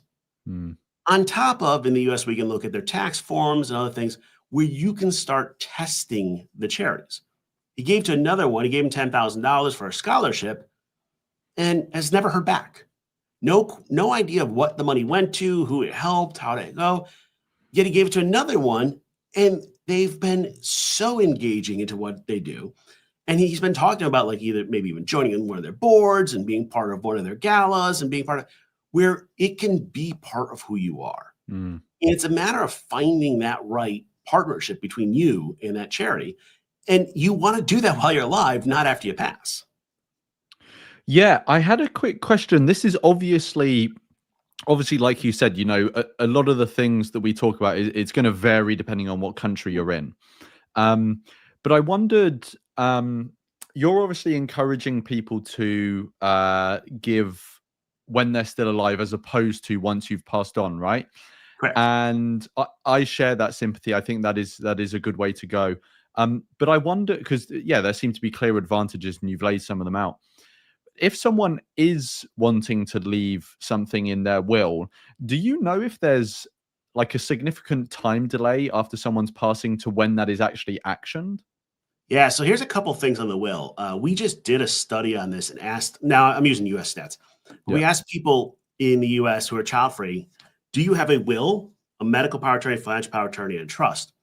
And we found that less than 20% of child-free people had a will. And that's scary to me because in the US, if you don't have a will, they'll look for your next of kin. But if they can't find one, the state takes the money, which nobody wants. So like your question about the delay is good, but the first question is, do you have a will? Right. Like, Yeah. This is an absolute must. If you're a child-free person, you must have a will, must have a medical power of attorney, financial power of attorney, And people go, well, that costs money. I'm like, you're right. But you know what's better than having the money go to the state? Having a plan. Like you put it in place and you have that. And you have to find somebody you trust to be the executor of the will. Who's going to actually make those decisions for you? In the US, that's a big issue because it's different rules in each of the states. And that's why we set up Child-Free Trust to do this. But that executor is going to be the one giving the money to charity. Now, if you gave the charity like one of your retirement accounts in the US, they'll get the money probably a couple months after you passed. Right. If it's got to go through the whole court system and probate, it's probably a couple of years. And depending on the executor, it may or may not get there. So there's some interesting stats looking at this. A lot of charities do a lot of work, and they actually find that child-free people give about 3 times as much as people with kids, which not really surprising, but at least it's nice to see the data. Yeah. But one of the things they're finding is like people go, oh, well, my nephew is going to be my executor. They're going to follow my wishes. But the executor has some leeway and the money never really gets to charity. Now, like by law, they have to do that. But who's going to go sue your nephew because they didn't send the money to the charity? This is a problem. Because like the nephew's like, well, I mean, I have to pay for my expenses of being the executor or use them. Like there's lots of games you can play. So you want to make sure you have a professional fiduciary who is following your wishes to make sure it goes to the charity. And some charities will actually serve as your executor so that they can make sure they get the money. Did in the research you just did you get any sense as to why so many child-free people didn't have wills? Is that just like a general thing of people just not having wills, or is there a specific issue with child-free people? So the general number of everybody across the US is about 1/3 of people have wills in place. Right. So we're running a little behind. Now, when you look at the data and you say, when do people get a will or power of attorney? The number one answer is when they have kids. Because like, who's going to take my kid if I pass? Yeah. Or how do I make sure my kid's set up? So like, we don't have that default choice. What we're finding is, turns out about 3/4 of child-free people have pets. And it may be that getting a will in place to take care of their pets will make them get it done. Like, it sounds silly, but like, hey, my wife's going to be more worried about my dog than she is about the money. So I think part of it is we don't have that natural kind of force, and it's something nobody wants to do. Like, do you really want to talk about yourself dying? Or they'll say like, I don't have enough money to have a will. Well, part of your estate package, in addition to the will, is your medical power of attorney, which is a piece of paper that says who makes decisions for you when you can't. When you're dead, you don't care as much. But when you're alive and like disabled, you want to make sure someone who knows you trust you is who you trust is making the decisions rather than the state making the decisions. So it's actually, we're calling it the child-free care crisis because it's such a big issue for us as child-free people. And part of the reason in the US, and we saw this in our data, is about half the folks just didn't have somebody's name to put down. If you don't have a next of kin, who do you put down to make decisions for you? Well, if I don't have a name, how am I going to do the paperwork? Our estate as child-free people are pretty simple. Give my money to charity or give it to my nephews or whatever else it is. There's not fancy stuff there, but it's the harder part of like, who does it? We call the fiduciary void. Who is that fiduciary that we can trust to actually make the decisions for us? Yeah. So I wasn't aware that you were setting it. Did you refer to it as the Child-Free Trust? Yep. Yeah, so I wasn't aware that you were setting that up, but that's really cool. Did you base that on like, is there another version of this in another country or another place, or are you like, this is the first sort of concept of it? So I've been working on child-free finances and financial life planning for a little over 4 years, 4.5 years, something like that. And when I started on this concept, there was nothing in the financial literature about it. Like, just doesn't exist. Right. Everything assumes you have kids. And when I started my financial planning firm, one of the first questions I ran into is like, well, who's going to make decisions when it can't? And I went hunting, like talked to everybody I could find, talked to all different lawyers, services, other things. And in the US, there's 2 states out of 50 where you can appoint a professional fiduciary to take care of you. In the other 48 states, you're out of luck. So I've been over the past 3.5 years or so creating a way to do it. It took me 18 months just working with regulators to get something to get approved to make this work. I recently had somebody reach out to me from an EU country that wants to, make a similar one over there. That's great. Like we're trying to expand the idea, but we had to do all the work. We now have a patented system. We're actually launching at the Consumer Electronics Show here in the US in January to do this nationwide for child-free people. That's great. That's as someone who, I don't have kids, I'm not planning to have kids. You have these discussions with people about, this natural question arises about planning for the future, especially when you're elderly. And as you said, you may become disabled in some way. And often we're just kind of grasping at straws, and it's just like, I'll save up and just hopefully figure it out. But that's actually like a really practical, it's a really good, like, concrete way of helping alleviate these issues that child-free people are very likely going to face, or not very but could face when they're older. So hats off to you for that. Here's the number: 1/3 of people will die in their sleep and never need long-term care. So really, 1/3? 1/3. I hope I'm one of those thirds. That's it. Like, I'm like, you won the game. Like, we have people, they buy the long-term care insurance to pay for this stuff. And they're like, what if I don't use it? I'm like, then you won the game. Like, if you can die in your sleep, never need care, you won. It's the other 2/3 that becomes an issue. And one of my colleagues, I did a podcast, and he was talking about taking care of his mom and how much work it is to take care of his mom. And anyone that's ever done this for a parent knows how much work it is. And he said, look, she's 90 something. She's in a nursing home, and they're like, they won't give her chips because of her diet. He's like, she's 90 something. Just give her damn chips. Who cares? Like, it's her one joy in life. Give her her chips. And then his question to me was, who makes sure I get my chips? And I was like, that is the question. Like, people, the finances and all that, like, that's somewhat easier to plan. It's the who makes sure to fight for you for your chips and knows that you want the chips. Yeah.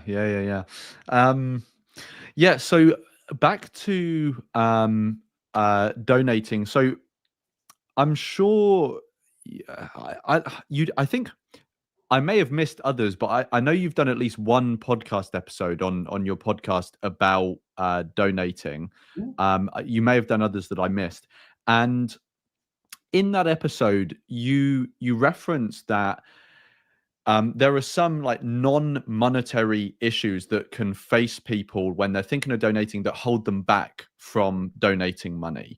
It's obviously the obvious monetary issue is if you don't have the money, you can't donate money, right? But even if you have the money, there might still be barriers or things holding you back from donating. Can you just shed light on what some of those are and how people could maybe overcome them? Yeah, I think the hard part is this. We talk about this end of life question, and this is the one, like, people go like, well, I'm going to end up on the streets eating cat food if I give my money away. I don't know why it's always cat food, but it's always cat food. and like, maybe it's tastier than dog food. But like, the issue is you have a plan that's broken. Like, for people who say, well, I'm not sure I can give that away because I may need it. There's a plan in the United States that's called a CRAT, a Charitable Remainder Annuity Trust, where what you can do is you can give your money to the charity, you get a tax break this year, but you have a guaranteed income off that for the rest of your life. I can take care of the financial side for you. There's ways to do it. On the personal side, some folks say, hey, I don't have the money to do it. And they may not. There are other ways to give. Like, I had a client who had enough money to retire, was all that, but kind of, didn't hate her job, but didn't love it. She decided to work full time just to take care of charities. Like, every penny she made went to charity. I have others donate their time. My wife spent yesterday all day at one of the local food banks helping them out with their stuff. There are lots of ways to give. It's just about how you feel best about it. I think the other one that people face is just don't know where to put their stuff. Like people are like, I'd give it to a charity, but how do I know which one? Mm. And the answer is you don't. You just go try it. You know, what I will tend to ask folks is, who are the people that made an impact on your life that you care about? And they'll go, oh, well, growing up, I love, blah, blah, blah. Well, perfect. Let's start there as a charity. They made an impact on your life. How do you make an impact on theirs? The other part people get into is like charity, you get a tax break. But sometimes the best giving are friends and family, where if you can help them through a rough time, or you can buy them time with a financial planner or a personal trainer or something to help their life give away, you can actually help them get better. The one thing I do say, if you're giving to family or friends, you never give cash. Why? Because if you give them cash, you end up like an ATM machine. Like there's just every once in a while, there's that family member that's like going to take advantage of you. Like, I don't give cash to family. I'll pay their oil bill. I'll pay their groceries. I will do stuff for them. But I don't want to be the one they're always coming to the first of the month begging for money. Right. Yeah. And when you have people coming to you and they say, part of their plan is they want to donate, a significant amount of money, maybe not in one go, but like over the course of their life. Are there some core mistakes that you often see people have? Yeah. So the best way to give money in the US is to give away appreciated stock. So whether it's in your retirement account, your brokerage account, you can give away stock that has gain on it, and then the gain disappears. Well, the kind of mistake to make is people sell their stock and then pay taxes on it and then give what's left over to the charity. Well, if you just give the charity taxes to the stock directly, they don't pay taxes on it. Right. So you can essentially give them 20 or 30% more. There's some key things you can do that have to do with tax planning that fit there. I think the other thing is that you can give them pretty much anything. Charities are pretty good about like, whatever you want to give me, I'll take. So I've had folks giving homes and cars and other things, but it's about finding the right charity that can leverage that and making sure it hits your financial and personal plan appropriately. Yeah, that's interesting. Do you know if that's like a pretty specific thing to the US to be able to give? I can't remember what you called it, but like appreciated stock. Yeah, it's going to vary country by country. So any of the countries that have good rules around, like, we give you tax breaks for your donations, will have something like that. Right. So in the US, the way it works, for example, there's a IRA, which is a retirement account, and essentially you owe taxes on that. So when it comes out, you're going to pay taxes. You can just, instead of taking the money yourself, give it to a charity and just never pay the taxes. There are structures like that exist. You need to figure out the one that fits there. What happens is people who have been good at saving money, good at investing on their own, can do that on their own. You really need to find a financial planner that can help you on the tax side. And the general rule I tell everybody is you ask the planner how your plan is different, because you'll never have kids. And the number one answer you're going to get back is, well, you'll change your mind. I'm like, yeah, I'm just going to walk out if I get that answer. The number two answer you'll get is, it's not different. If they say that, you walk out. The number three is actually, I don't know, let's figure it out. And I'm okay with that answer. But like, they have to understand how our plan is different. Because in actuality, financial planners, their incentives are there for your money to always be in the account. And for you to give away a charity might cost them money. Yeah, in the UK, we have this thing called gift aid.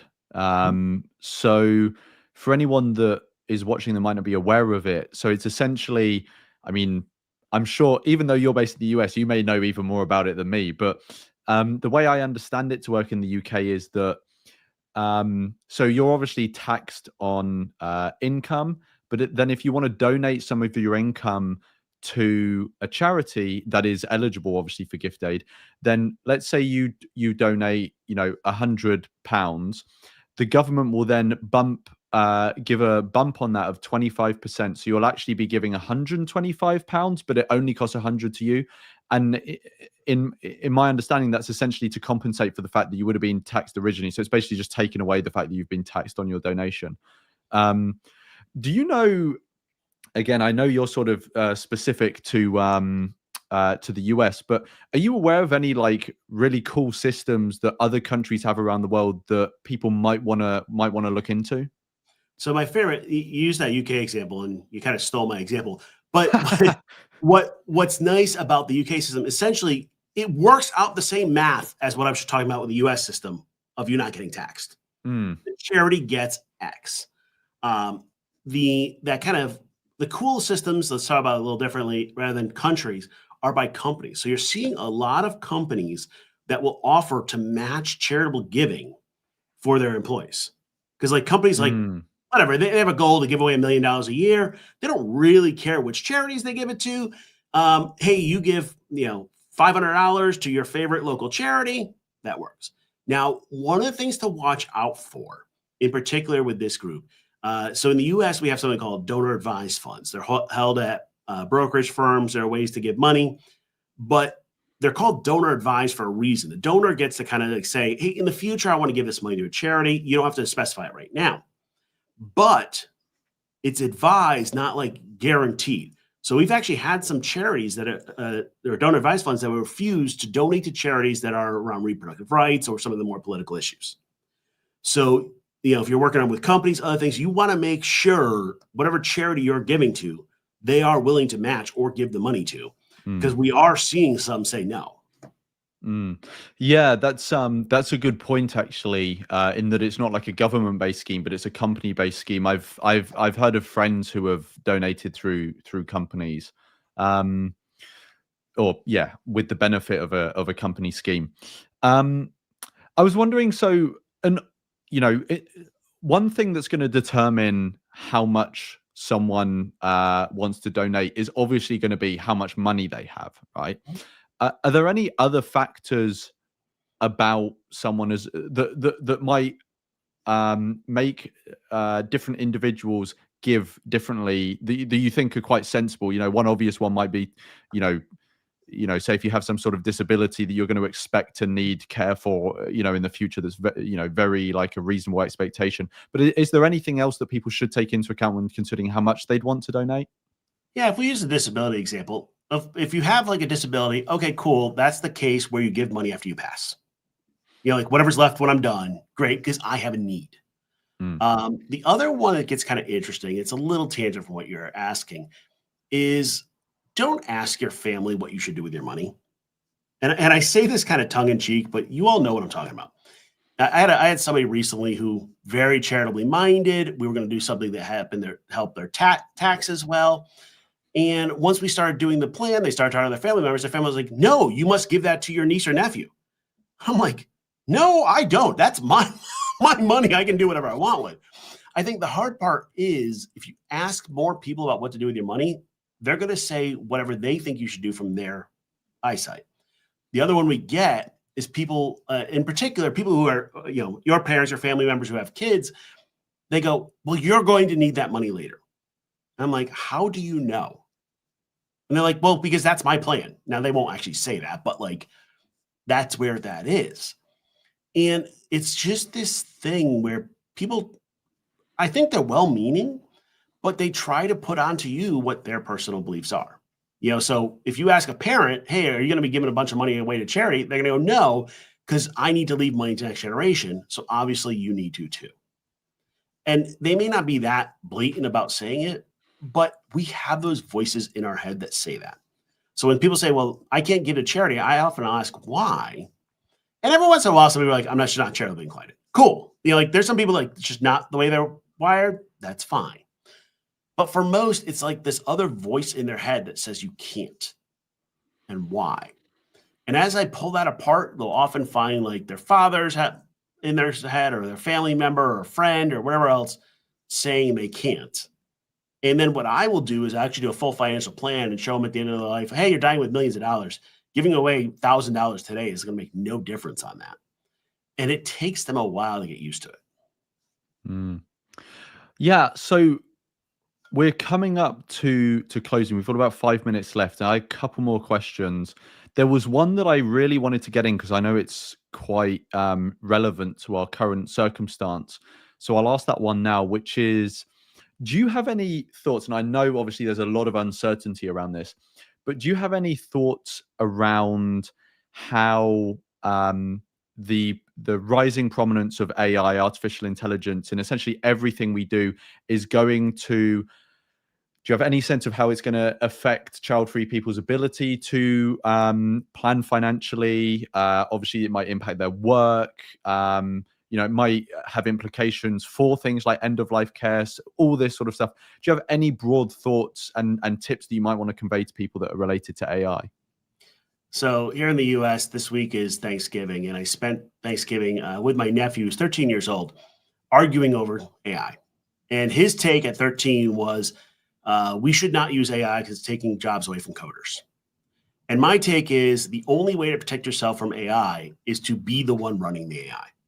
Like, you have to be the one leading it and understanding how it works. And if you're avoiding learning how to use AI, you are hurting yourself because it's already here. You can't just like block your eyes, block your ears and say, no, I'm not going to do it.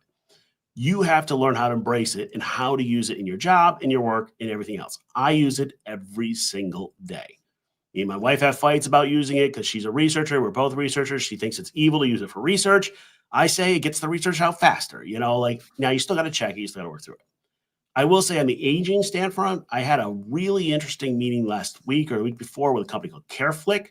And what they're doing is they're making AI avatars so that you have somebody to check in with and be your kind of like AI buddy as you age.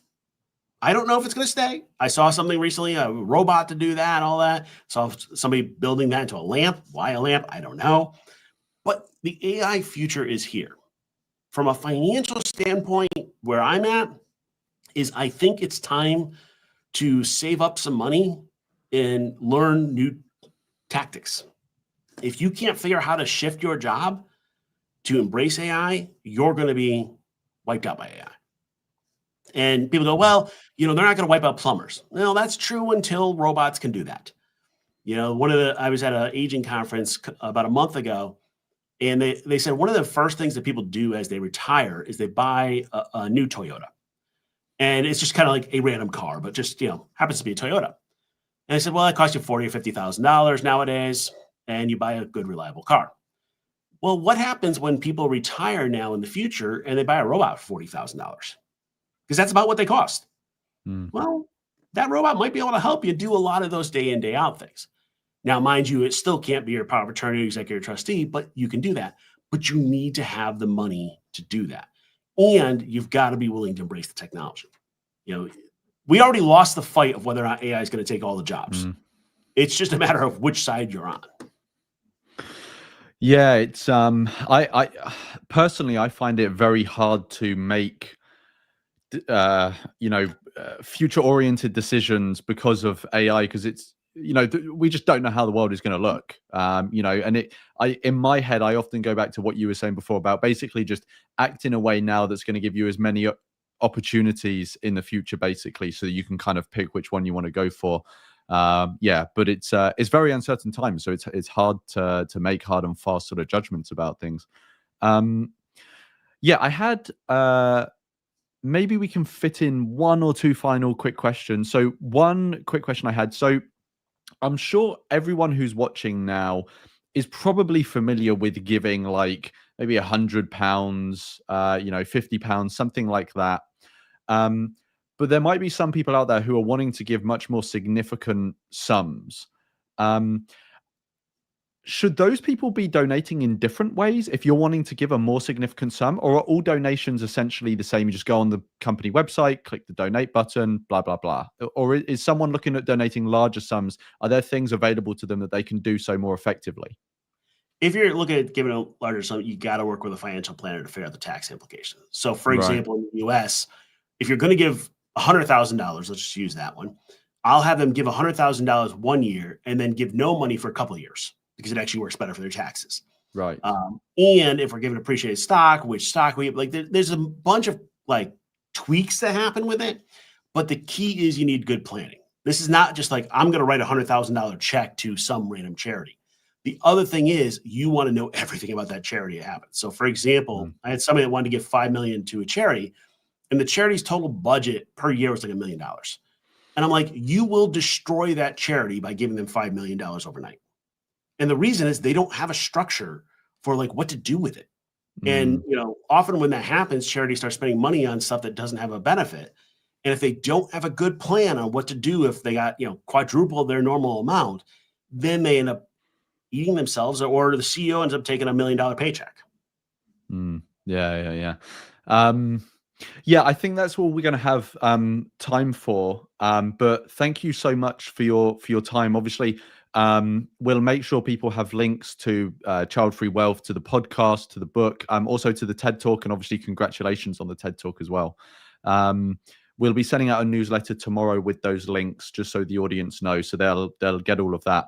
But yeah, thank you again, Dr. J, for your time and sharing some of that Childfree Wealth wisdom with us. Thank you so much. Thanks for having me. I think one last thing I can add, if you can, listen or watch the TED Talk, share it. What we're finding is the algorithms don't like sharing topics that have the word child free in them. So we have to game the algorithm ourselves. Yeah, when I went to advertise my book on Amazon, they denied the ad because the word child free was in it. Oh, wow. Oh yeah. There's some good, I've got some good anecdotal data to prove that the algorithms purposely do not share that content. So we all as a community need to go above and beyond to do it. Yeah, that's interesting. Okay. Like I said, the link will be in the newsletter, so everyone who have access to that. But thank you for letting me know that. That's interesting. But yeah, we'll leave it there. Thank you again, Dr. J, and have a good rest of the day. Have a great day. Cheers. Bye.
Okay, welcome to this, the final session at the Antinatalist Advocacy Conference 2025. I'm now joined by Professor Rivka Weinberg. Welcome, Rivka. Hello, thank you. I'm trying to upload my PDF, my PowerPoint here. No, that's all good. Well, do you need any help with that, or shall I intro you and you can do that while I'm giving an introduction? I think I might need help with it because I'm not familiar. I usually use Zoom. Let's see if I can do this. Hang on. Okay, if you can't manage it, I've got your slides already. So, oh no, okay, that's Rivka gone. All right, we'll wait for Rivka to come back. Whilst we're waiting, I will introduce her and then I'll explain a bit about what we're going to be talking about, and hopefully she's back soon. Yeah, Okay, Rivka is back. I clicked on the wrong thing. I'm seeing, look, slides. I think it says processing. So. Okay, cool. No, that you've probably sorted it out, but if we can't figure it out, I will do them and you just let me know when you want me to change change slide. Okay. Cool. Okay. So yeah, welcome to this session. So I'm joined by Rivka Weinberg. So Rivka is a professor of philosophy at Scripps College. So Rivka is maybe most well known to the audience of this conference for her book, The Risk of a Lifetime, which engages with the ethics of procreation. Rivka is also working on a forthcoming book, which I'm going to read the title because I don't want to butcher it. But it's The Meaning of It All, Ultimate Meaning, Everyday Meaning, Cosmic Meaning, Death, and Time, which I'm super looking forward to, although I'm not sure how much we're going to get into it in this session, because this session is against altruism. So you've got a presentation you're going to go through, Rivka, and then we will go into some questions. Are you ready with your PowerPoint, or do you want me to get it up? I actually would rather do it. It says it's still processing. Do you know how long it takes to? Usually it's relatively quick, but it depends on your internet. So My internet's pretty good, I think. Okay. Because I just think it's kind of awkward to have you press through it. Well, yeah, if it's processing, we just have to wait for it to process. It shouldn't take too long. So maybe until then, I can share the slides and then we can switch over. Okay. I don't think this is gonna. I don't know, because I don't know this format. I never use, what are we on? StreamYard. StreamYard. No, never used it, so I don't know how it works. Okay, all right. What I'll do is I will get them up on my end, and then maybe once it finishes processing, we can transition over to them on your end. I do not think it's going to finish. Once it starts with that little circling the drain circle. The circle of death. Maybe I should just try it again.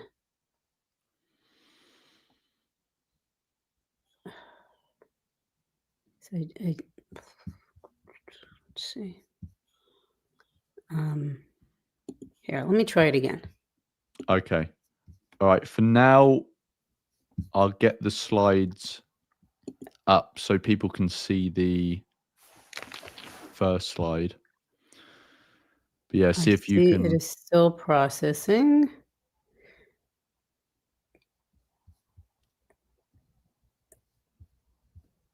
All right. Why don't we wait 1 minute and then see? Okay. All right. Okay. What I'll do is I'll put the holder on, and then we'll see if it's processed after some time. Okay. Now I think it's there. Okay. Nice. Okay. It's back. All right. Okay. So now I just go to present, or? Yeah. No. So I've added it to the stage. So you now should have the option to be able to flick through the slides. Do you have little arrows on the screen? No. So, yeah, here I do. Yes, I do. All right. Great. All right, we're ready. Okay, we're off to the races. All right, I will begin. Okay, so how can you be against altruism? Altruism is a term that can mean several things. Most basically, it means giving to others with no expectation of reciprocity and often at a cost to oneself. So I'm going to get a little more specific about different kinds of altruism and then make the case against one particularly popular and I think particularly problematic kind of altruism. I'm not Ayn Rand. I'm not telling you to live a purely self-interested life. Giving to others is part of a good life, part of being a moral, pro-social, connected, and fulfilled person. But there's a difference between giving from the self and giving of the self. When you give from the self, that implies that you have a self and you're choosing to share some of it, either some of your time or your money or commitments. In contrast, when you give of the self, that can imply that you're giving parts of your very self away. And while that can sometimes make personal, social, or moral sense, I think those warranted or laudable self-sacrifice cases are exceptions to everyday life and the life that you should aspire to live. So I want to distinguish between being selfish from being, I also want to distinguish from being selfish and being selfless. Being selfish involves having insufficient regard for the interests of others. And that's bad. It's morally wrong and psychologically probably bad for everyone, including you, your loved ones, and the society you live in, for you to be selfish. But being selfless can often involve giving up the self, giving of the self, rather than giving from the self. And that makes the opposite mistake of selfishness. Being selfish gives insufficient regard to others. Being selfless can involve giving insufficient regard to yourself. Not always, but I'm going to explain a little bit more. The kind of altruism that I'm arguing against is the kind advocated by effective altruists and some consequentialists. I call this kind of altruism de dicto altruism. The term de dicto contrasts with the term de re. De re refers to the particular kind of thing or individual, and de dicto refers to de dicto refers to a particular thing or a particular individual, and de dicto refers to the generic thing or the role.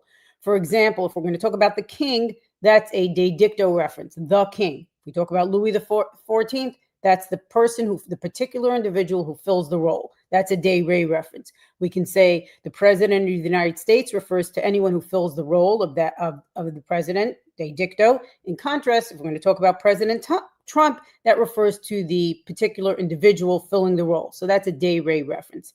Another example, the winner of a game gets the trophy. The winner is a de dicto reference. Whoever fills the role gets the trophy. Peter wins the game. That's a de re reference. And he gets the trophy. All right, so how do I apply this to altruism? Not precisely, but in sort of a guiding metaphor way. Some acts of altruism occur in the context of a person's life. You see a kid running into the street and you run after them to pull them out of traffic. And that's sort of risking yourself as well. And if it's your own kid, that's even more connected to your particular life. If you're a doctor and you decide to volunteer your services to in a free clinic on the weekends, that's connected to your particular life, your pursuits, your commitments, your talents. So that's what I would call de re altruism. However, if you decide to become a doctor just in order to, or mostly in order to benefit people because you think that's the best way to maximize the good in the world, whether you enjoy medicine, are interested in tending to others' medical needs or not, that's what I would call de dicto altruism. Thinking to yourself, how can I give the most to others? What will benefit other people the most? Let me just answer that, and then I'm going to devote my life to it. That's de dicto altruism. You're being sort of generically altruistic, just looking for a cause to give yourself to. The earning to give movement, where people are encouraged to choose high-paying jobs for the purpose of being able to give their money to wherever it does the most good, is a paradigmatic example of de dicto altruism. The earning to give movement encourages people, especially those starting out in their careers, to choose jobs that earn the most money so that they can give the most money to do the most good. According to this ethos, if you want to be a nurse or an artist or a plumber, all jobs that a person might enjoy might allow a person to use their particular talents, interests, and abilities, and jobs which contribute to society, right? We need teachers and plumbers and artists. You should instead become, let's say, a hedge fund manager or any other career path that will result in very high earnings, because the reasoning goes, you can do more good, you can benefit other people more by supporting good causes with this money than you could in a lower paid line of work, like being a nurse or a teacher or an artist or a plumber. Another way of thinking about de dicto altruism is the difference between dying for a cause and dying and dying for any worthy cause. If, let's say, your country is invaded by malevolent forces, you might choose to risk your life to defend it. If you die, you'll have died for the cause, the one dear to your heart and deeply connected to the things that you care most about. If you decide to find a cause to die for, since you want to be a good person, that would be dying for any cause. That's de dicto altruism. And it's that kind of altruism that many consequentialists and effective altruists argue for. And I'm going to argue that it is a mistake. It's a mistake on Kantian, existentialist, Aristotelian, and I think even on consequentialist grounds. And that's kind of all the moral grounds. Okay, so let's begin. So from a Kantian perspective, I think that de dicto altruism disrespects yourself and your status as an end in yourself. De dicto altruism is like turning yourself into cannon fodder because it involves looking for a cause to sacrifice yourself for. And that attitude expresses a disrespect for yourself as an end in yourself, as a person with intrinsic value, worthy of respect in your own right. If you respect each person as an end in themselves, each person is beyond value, doesn't get a price tag, and has a value that's not calculable, fungible, or exchangeable. And so that's why, from a Kantian perspective, you can't sacrifice one person to save many, because each person's value is intrinsic and an end in itself and not subject to exchange.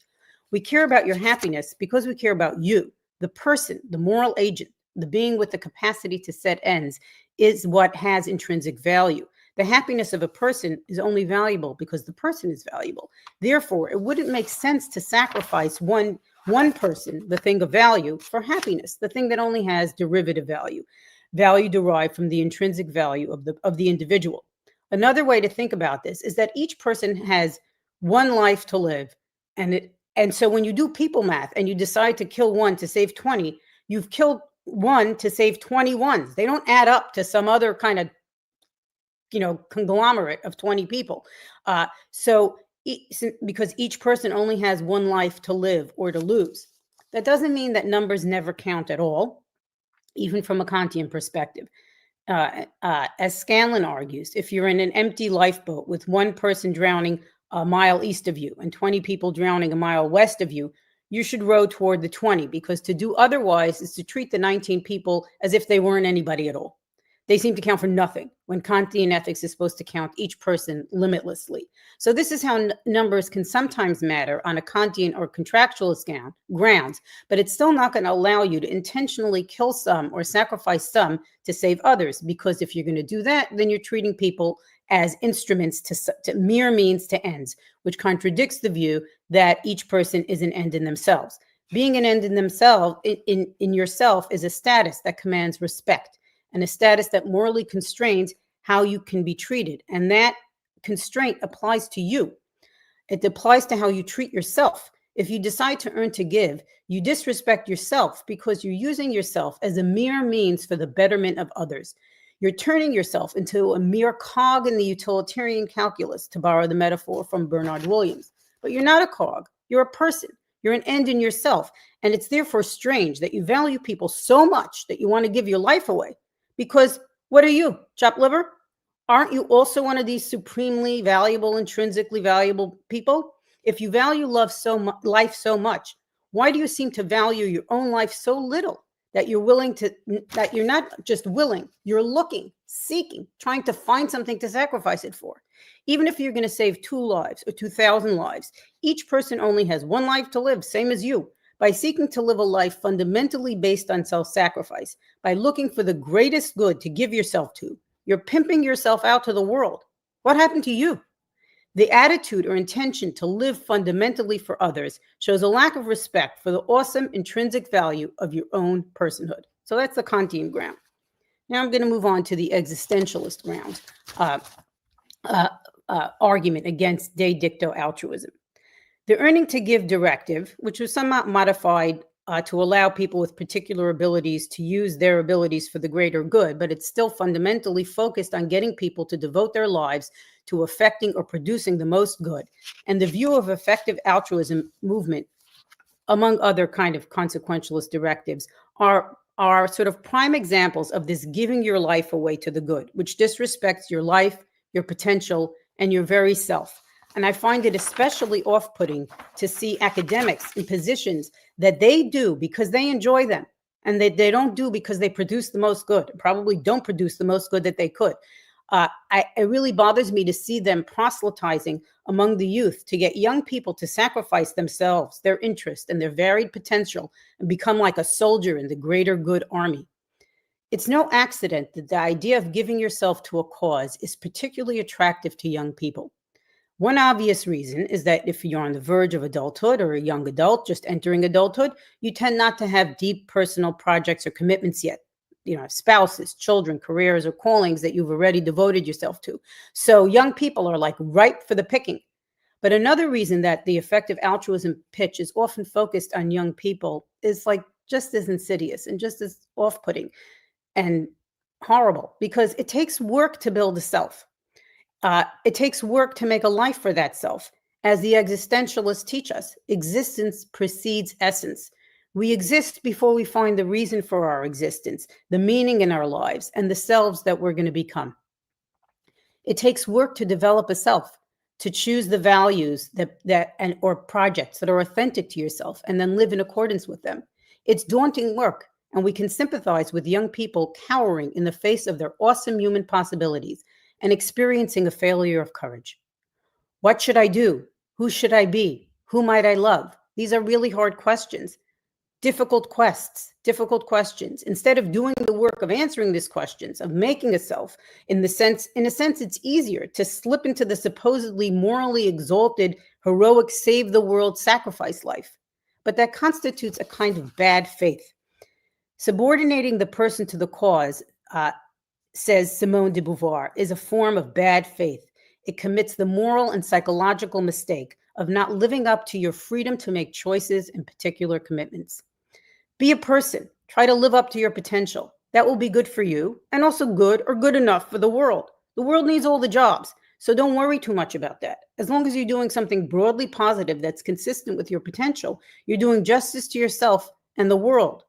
Let yourself live a little, grow and flourish, which brings me to the Aristotelian argument against de dicto altruism. Aristotelian ethics advises us to excel at being a person in order to enjoy a life of human flourishing. A human life, according to Aristotle, has the potential for moral and intellectual activity, which we should practice in order to achieve well-being and a life of human flourishing. Leading a life of human flourishing is the aim of Aristotelian ethics, which in turn is based on the kinds of beings we are. So what kinds of being are we? We're social, connected, attached to particular people, histories, cultures, and projects and ways of life. In his recent book, One Life to Live, The Mysteries of Time and the Goods of Attachment, Samuel Scheffler argues that part of leading a valuable human life is to value particular people and projects in a special way, because of their particular meaning or relationship to you. If you value a person in your relationship with them, that gives you reason to be partial to them. Partiality, he says, implies deference. You're giving the person or the group authority to give you reasons for action. Relationships, Scheffler says, are, quote, joint human creations in which people shape and share one another's reasons and to one degree or another their lives, end quote. This partiality in our relationships is essential to social life, which is a key element of a life of human flourishing because we're social creatures. We can value each person morally by treating others with due respect without valuing each person equally in the distributional claims that they make on us and the deference that they are due from us. Part of being a person leading a life is to select people and projects and prioritize them because you value them. You value them specially and in a particular way. To quote from Scheffler again, to form an evaluative attachment is to make a selection, to invest something with differential significance in one's life and psychic economy. Someone who is attached to everything would be attached to nothing. And this argues for our human way of engaging and attaching with the world, investing certain people and projects with special value. To attempt to live instead as if each person in the world stands in the same relation to you, and therefore to decide that your main project you're going to attach yourself to is the generic de dicto project of the good, is not consistent with the kinds of beings we are, social, connected, with particular attachments. To live a life of human flourishing, we have to live a life consistent with the kinds of beings we are. De dicto altruism is not consistent with the kinds of beings we are, and therefore not consistent with human flourishing. And finally, I will get to the consequentialist grounds against de dicto altruism. Even if your concern is human flourishing as a whole, as a society, there's reason to worry that de dicto altruism is not the route to a better world. Directing your life such that a better world results is a form of consequentialism. Consequentialism is an umbrella term for moral theories that tell us to maximize the good. These theories are outcomes-based, with ends justifying means rather than means constraining ends, and they're aimed at achieving the greatest good for the greatest number or the greatest average good or some kind of something of that form. De dicto altruism is one way of living out consequentialist ideals, but consequentialism itself should caution against it, especially when the altruism allows for or requires sacrificing important things, people, and ideals for the supposedly superlative outcome. So I'm going to note 3 consequentialist problems, and I call them consequentialist problems because they involve ways in which aiming at the best outcome often doesn't lead to the best outcome. So the first problem is the prophecy problem. We all do things to affect outcomes to some extent. We eat to alleviate our hunger. We go to college to learn things or to get a better job. We save for a rainy day. And this is part of being a rational, prudent being. But when we do things to maximize the good for all of humanity, including future people who, after all, are no less worthy than current people, the further out we project, the less reliable our predictions become. And when we then use those predictions to justify sacrificing things, money, or ideals that we know are important to us now, we had better be super sure that these predictions are accurate. But it's very hard to be super sure. How many people are you going to kill or not provide food for in 1680 or whenever to make sure that billions of people in 2025 have enough kerosene for their street lamps, enough shovels for their horse manure? How many people will get malaria for lack of bed nets because you gave all your bed net money to make sure that AI doesn't kill us all, when maybe that concern will turn out to be much less pressing than some people think it is? This doesn't mean that we should ignore the dangers of AI or not try to preserve the environment for future generations, but it does point to the dangers of long-termism, which is the view that affecting better outcomes for future people and the future of humanity generally is a crucial moral imperative and one that demands sacrifice. We should adopt a little modesty and be especially careful of the current sacrifices we demand or allow in proportion to how far off in the future we're looking to justify that sacrifice. And one sacrifice we should almost never demand is you, the person. When we allow ends to justify the means, we may be allowing terrible violations for speculative gains. Instead of acting on maximizing outcomes-based directive, we can be more appropriately epistemically modest. We can hedge our bets and provide funding for a wide variety of projects, pursuits, and causes, giving the most to what means something to us in ways other than impersonally maximizing the good. So if you love the opera, give some money to support the opera, even though it's not maximizing the good. It's just part of the good, part of the varied good. We can obey moral constraints against using some to save others. We can value our own good. We can cultivate close relationships and devote ourselves to projects that we genuinely care about, not just for their expected or hopeful results, but for their own valuable sakes. On to the next problem, the next consequentialist problem, which is the hubris problem. It's probably hard to save the world, right? It's pretty grand, but maybe a tad hubristic and full of yourself. I hate to break it to you, but you're probably not going to save the world. But maybe you can learn how to bake great cookies, be a good friend, a good neighbor, a devoted mother. That'll contribute to the corner of the world that you best know how to help. If you're spending your life trying to fix some problems while throwing others under the bus to aid in that effort, you need to be more sure than you may be able to be about getting to those ends, and more sure about how crucially good those ends are. Given the prophecy problem, it's more appropriately humble and realistic to adopt a more modest attitude and aim at a more modest life where you contribute to yourself, your community, and the world without doing anything too terrible or sacrificing yourself in the process. On to the last problem, which is the history problem. History is full of cautionary tales involving crimes and atrocities committed in the name of the greater good that did not result in the greater good, but sure did result in the crimes and atrocities. I'll start with the crimes. Yeah, I'm talking about Sam Bankman-Fried Poor Sam Bankman-Fried, who while a college student at MIT was encouraged to devote himself to the effective altruist movement by one of his philosophy professors. The fact that he ended up defrauding people of billions of dollars sounds a note of caution about encouraging people to devote their lives to maximizing the good for humanity for all people, for all time, and at great personal and perhaps sometimes societal sacrifice, even though he's only one case and maybe not indicative of the movement itself. After all, he just stole a lot of money. But Sam Bankman-Fried is a bit player in the history of doing bad to supposedly achieve good. Hitler promised to create the master race and provide a final solution to the Jewish problem. Stalin promised a classless society. Many of history's most brutal, malevolent dictators achieved their power and popular allegiance with rhetoric promising the greater good for which terrible sacrifices must be made. Overly ambitious movements aimed at a grand future while demanding great sacrifices do this sort of thing all the time. They promise utopia and then the killing starts. So that's just a cautionary tale. To wrap up, instead of self-sacrifice, respect yourself, respect other people, build a self and a life that's authentic to it. Since the world needs all the job, it takes all kinds, do what you like. Do the kind of job you like. Do the kind of good you like. The world needs all the kinds, so long as they respect others. We want charity and symphony and comedy and markets, and that seems a more reliable, more respectable way to better the world. It's also a more reliable route to living a life of human flourishing and contributing to that sort of life for those around you. So don't be an altruist, be a person. Thank you. Thanks so much for that, Rivka. So I will bring the slides off of the screen. Mhm. So yeah, thank you for that. There's so many questions for different because I know obviously you presented like several different perspectives there, so I'm only going to be able to touch on a few of them. So the first thing I wanted to ask was maybe about going back to one of the earlier things you spoke about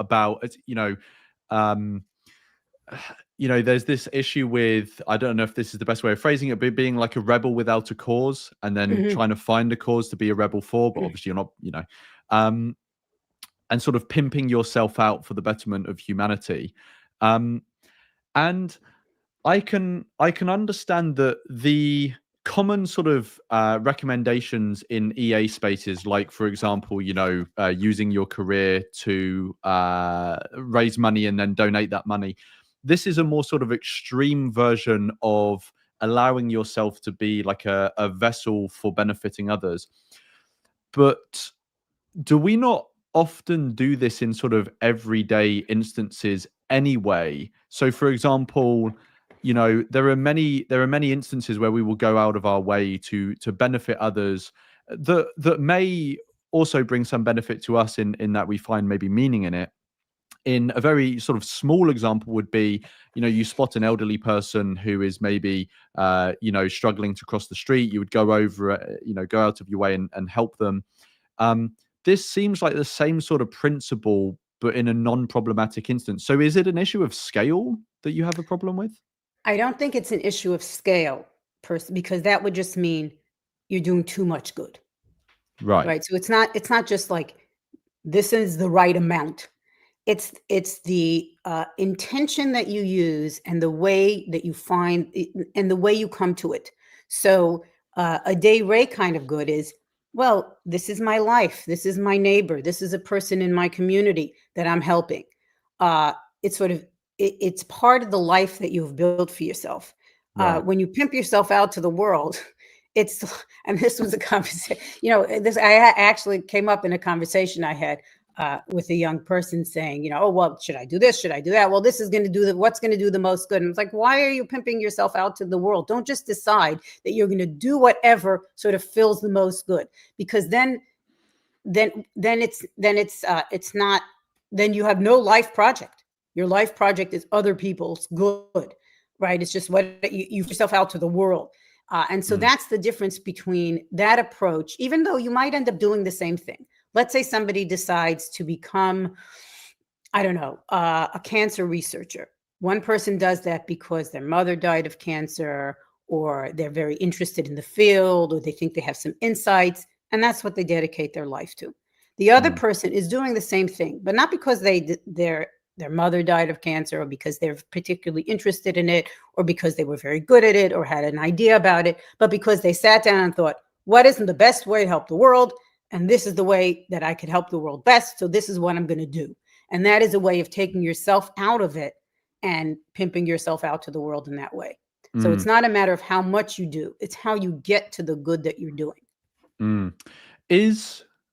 So the pushback that you're giving to EA, could it not potentially result in the most marginalized of individuals being neglected? And I'll explain what I mean by that. So I can imagine someone like Peter Singer or someone else in the EA space would say, look, the average person is already going to want to be altruistic in some local sense, maybe give to the local church or orchestra or whatever.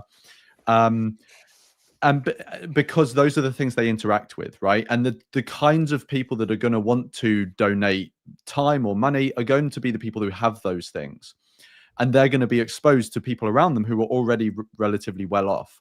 And so the people who are least well off, or animals as well, for example, if we are to sort of focus more on these local things, are going to get neglected by that. And so the EA movement, all it's trying to do is essentially trying to give people a bit of a sort of perspective shift, in that we also need to make sure we're accounting for those who are the most neglected.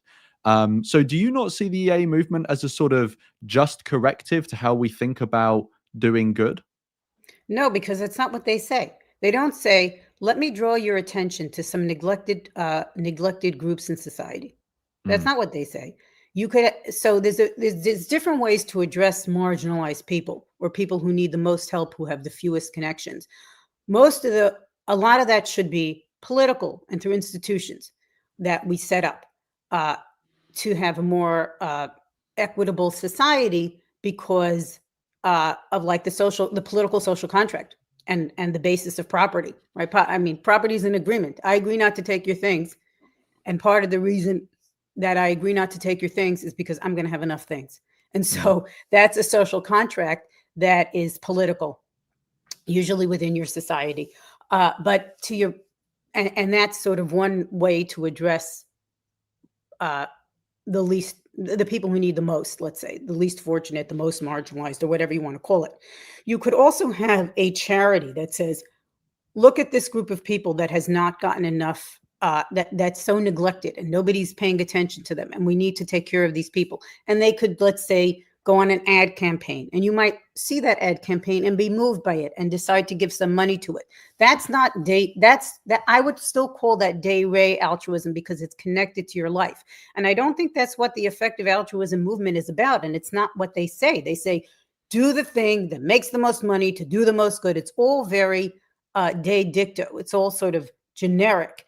And I think if you want to say, well, what about people in the world who are neglected? There are de re ways to address that problem without telling a young person to just fall on the altar of that problem.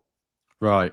So you wouldn't have a similar problem with, say, for example, I'm in contact with many animal rights activists. Someone may be personally motivated by the plight of animals, and so they dedicate their life, a significant amount of their time and energy and money to helping other animals. Would you consider that more a de re, if I'm getting the terms correctly?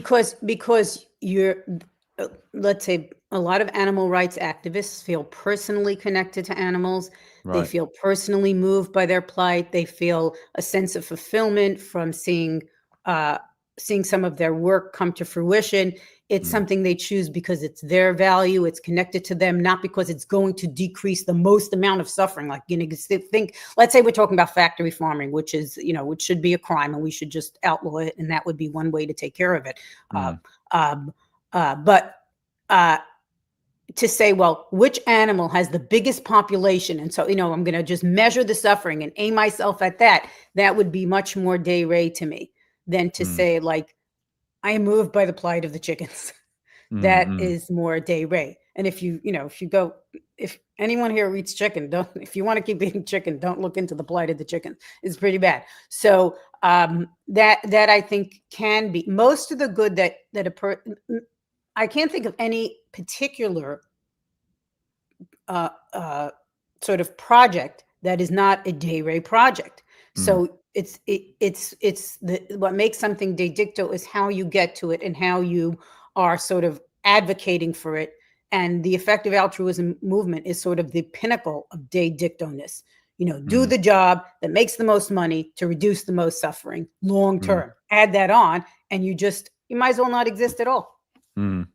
Yeah. So one of the other points you raised in your consequentialist section was this idea. I'm not sure you used this specific term, but I think this is the term for it, is cluelessness.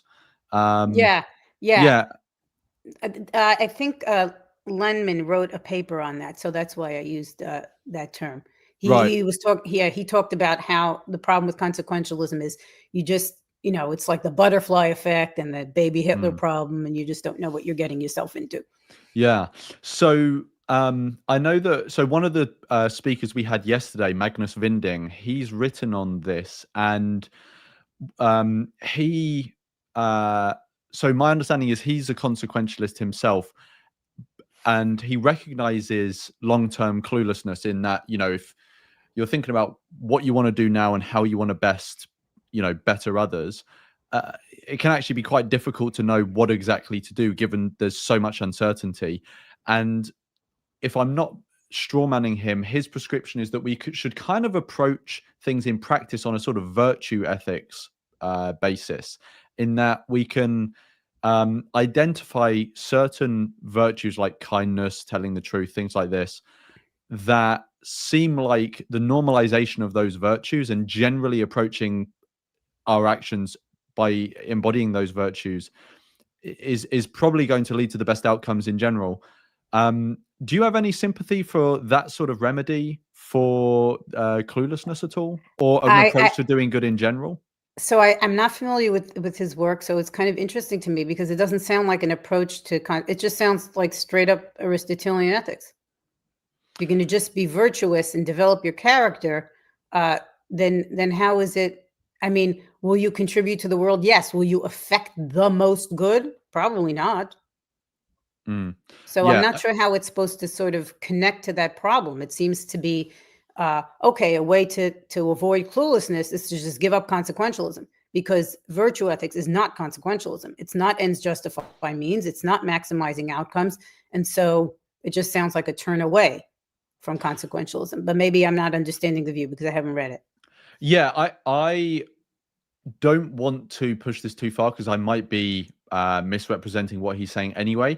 But I think essentially, maybe we can sort of broaden this out from his work on it, and something I've heard people say more generally is that if you're a consequentialist that wants to most reliably produce the best outcomes, you probably don't want to pursue the best outcomes dogmatically, which I guess actually is the point that you were making. So maybe I'm sort of just reiterating the point you're making. Well, if you want, but then how are you going to do it? You know what I'm saying? I'm curious about how consequentialists modify their approach, because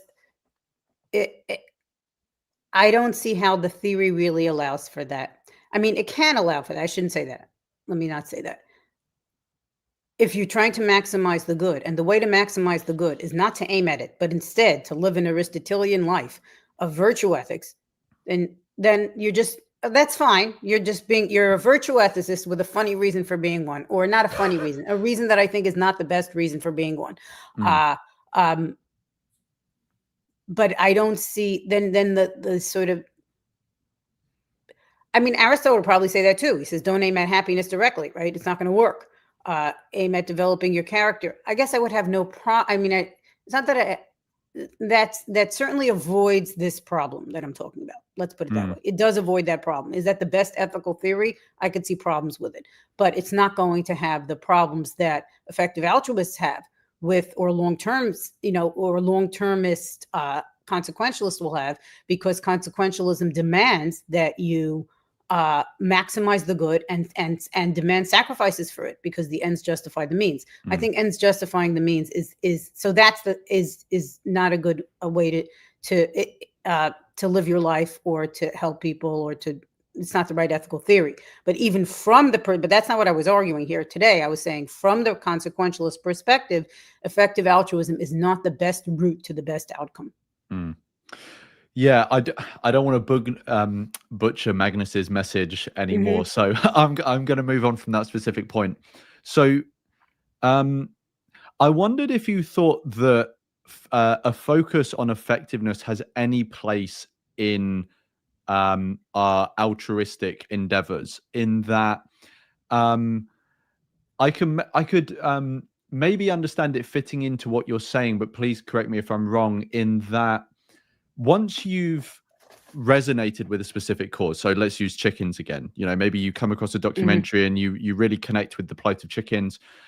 I can understand that. So now you've sort of personally engaged and it sort of fits into your life in a way, right? Can you then engage this idea of effectiveness in that once I've identified this cause that I'm personally passionate about, can I then switch into the mode of, well, now I care about it, I want to be as effective as I can. Do you see effectiveness fitting in that way? Certainly, if you're going to try to do something, you might as well do a good job, right? So in that sense, yes, I could see you saying it's not going to be effective for me to help chickens by pouring chicken blood on some actress's, coat or whatever. I'm mixing chicken and fur or whatever. Yeah. No, I get you. Right. You might just say this is not the best route, or by like slaughtering chickens in the public square. Maybe it will be smarter for me to do a documentary or something, So of course, you're going to want to be effective in the pursuits of the things that you're doing, but not sort of in a generic way of save the world way where you're just an agent to save the world, a mechanism. Yeah. Are there any, so I understand that, so it's, my understanding of what you're saying is that generally we should pursue altruism in a sense that, like we said before, is not pimping ourselves out to the rest of humanity or other animals, but in a way that personally resonates with us, and also sort of adds to our life in a way, and that maybe we get meaning from it and things like this. And I've completely lost where I was going with that question. Yeah, no, it's gone. Yeah, I'll go on to the next question. Oh, that was such a good question as well. It'll come back. Yeah, hopefully. Yeah, another thing I had was, so do you have any sense of how we can determine, I've got my question that I had before. So yeah, that seems like your conception of how we should generally approach altruism, but there do seem like certain actions or things that people tend to do already that are quite ubiquitous in society that seem so bad that even if we don't personally resonate with them, we should try and not do, as a way of being altruistic, or someone may use a different term. I could give some examples. So some people may say, even though it's easy to lie and it might get you out of certain situations, and you may not personally resonate with being truthful, but it's so important that actually everyone should try and aspire to be truthful in how they communicate and engage with others in general. Another thing people might say, and obviously I'm biased towards this one, another thing people might say is, even if you don't personally resonate with the plight of animals, you should actually be vegan or do something else to help animals in some way, because it's so important, even if you don't personally resonate with it. Do you have any sympathy with that form of doing good or altruism, even if we're not personally resonant? I wouldn't put it that way. I think it's what you're describing to me fits better in a Kantian framework, right, which is that there are constraints. Morality constrains how you can treat, certainly how you can treat people. You might want to include animals in that. Course Guard does, even from a Kantian perspective. And then so that to treat others with respect, to respect them as ends in themselves, if that's what they are, probably not animals, but you'll so that's something that's going to fit into your life in a Kantian way and in an existentialist way. So in a Kantian way, there are constraints about how you can treat, let's say, others, or let's say you think treating animals violates is a violation of morality. So you're going to be moved by that and fit it into your life. But it's not about like, how can I do the most good? Or this outcome is so important that I have to be a foot soldier in the army toward eradicating it. That's a consequentialist perspective, which I don't think consequentialism is the best, is sort of the most persuasive moral theory, because for many reasons, but this is one of them. And in terms of this approach, that a de re approach to doing good, that to me fits much more in an Aristotelian or a Kantian framework, where being cruel to animals or cruel to other people would violate moral codes. It's a violation of morality, and you might choose to spend a lot of your life trying to work against that, because that's a value that resonates particularly with you. And you mentioned, I sort of had a question about this anyway, but I'm kind of going to adapt it to something you just said. So you referenced that someone might not consider other animals as ends in themselves, I think is how you said it. I might be misquoting. Yeah, most people, from a Kantian perspective, an animal is not an end in themselves, because they don't have the capacity to set ends, because they're not moral agents and have that kind of rationality. Korsgaard has argued against this. I don't remember the deals. I don't find your argument really persuasive in that way, but you don't need to say that. And then you have Bentham, the question is not can they think, but can they suffer? And so I don't think you need to say that an animal is an end in itself in order to think that an animal has a good and has ends, even if it doesn't set those ends or evaluate those ends, and that is worthy of a kind of respect, even if it's not the kind of respect that you would give a person, because a person has real autonomy and an animal probably doesn't, but a kind of respect for the good of the animal and its ways of life. And I know I haven't asked you the straightforward question yet of what do you think are the extent of our positive duties to others? So maybe I'll just pose that question now and also add an addition onto that, and just as in, whatever the extent may be of our positive duties to others, even if those are very limited, do you think that they likewise apply to other animals, or you think that we would have different positive duties to other animals than we do to other humans? I think we have different duties because I think people have different capacities and a richer set of goods. But, from a Kantian perspective, it's not going to give you a quantity, but it's, from a Kantian perspective, you have to treat yourself as an end in yourself, and you have to treat others as ends in themselves. And that's why you're supposed to help people generally, but not how many, how much, people should be. So that's how you treat other people, as ends in themselves. You respect their sphere of authority. It constrains how you treat them. And you're also supposed to be helpful to other people in sort of pursuing their ends. Because animals don't, as far as we know, most animals probably don't set their ends in that way. Their ends are sort of given.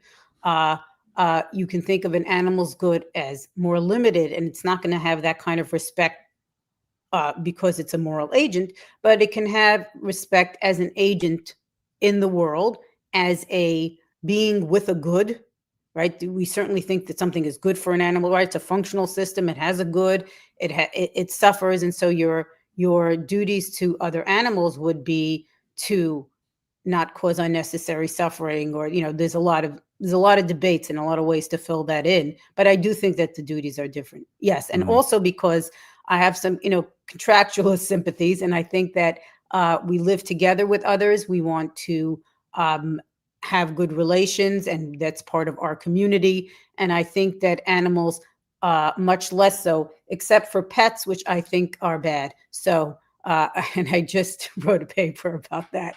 I'm not into, I think pet ownership is not a good thing. And also very fake, where we're pretending like, oh, my dog is my child, my dog is my best friend. No, your dog is a dog, and let it live a dog life. But I do think that there is a difference I think there's a difference in our duties to other people and to animals, but we're falling so short of our duties to animals because we torture animals basically with factory farming and many other ways.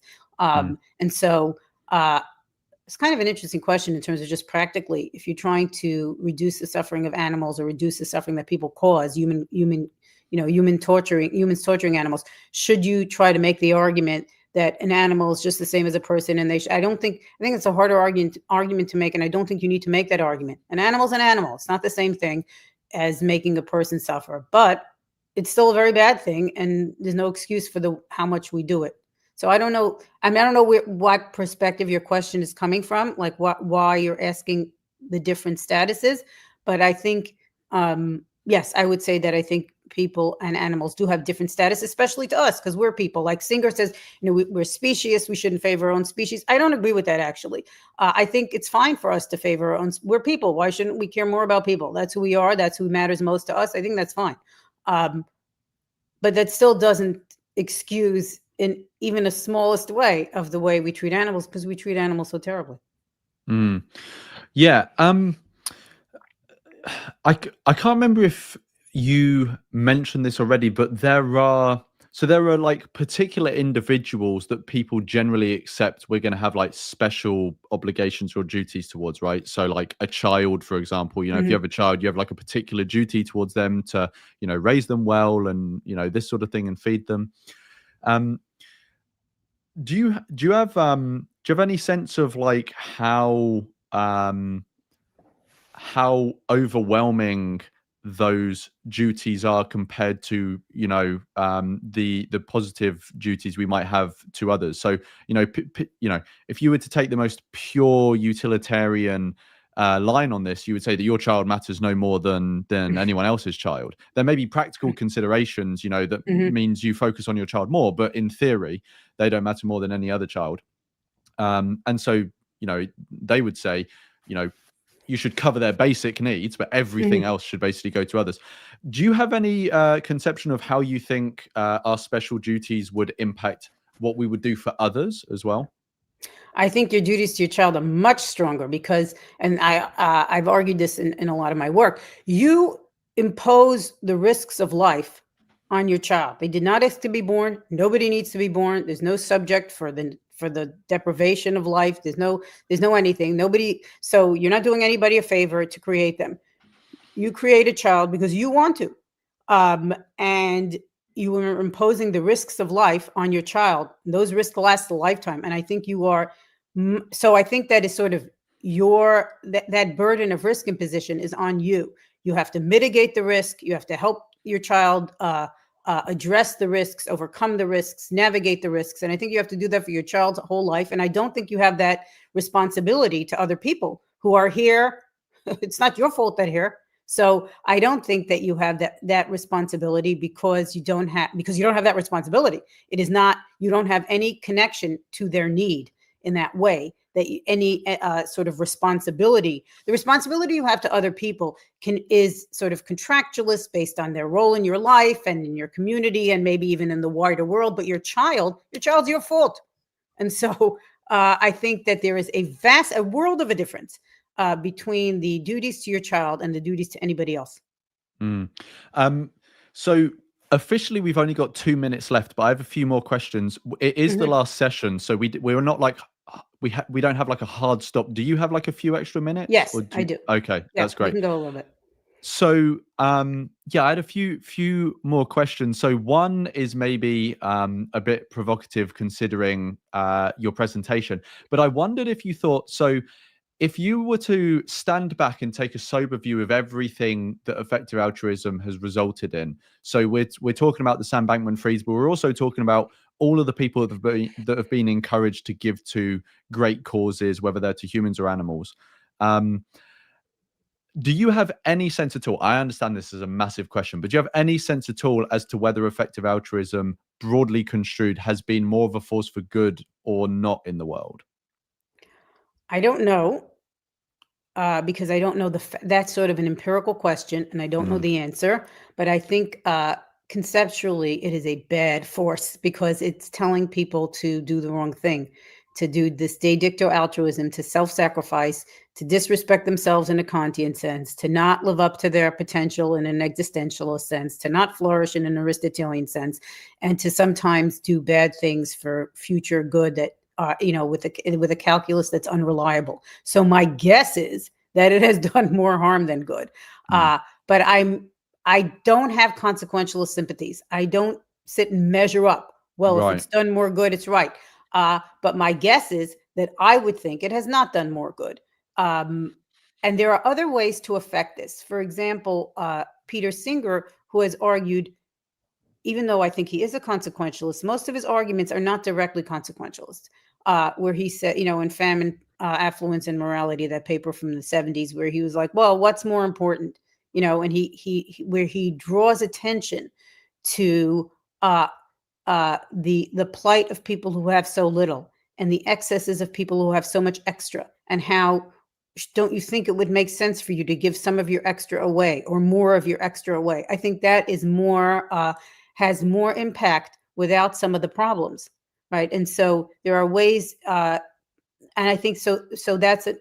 Also leads me to think that effective altruism probably has not resulted in more good than bad, and certainly it's not the best way or the most effective way to really get people to do good. Because even if effective altruism does not resonate with most people, because it's not a human thing to do from an Aristotelian perspective. From as I went through, it's not a Kantian thing to do. It's just it's not the way humans are. It's not the way we're constituted. So it's not going to resonate with a lot of people. Something like an argument of Peter Singer's is more likely to resonate, or even something like the Judeo-Christian concept of tithing, right? If you tell every person to give a tenth, it doesn't sound like a lot.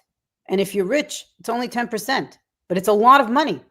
And it doesn't make such a heavy demand on a person. It leaves them with almost all their money, but they're still giving so much away. If everybody tithed, we would have enough money for everyone. And so it's sort of not, I don't think effective altruism is effective. Right. So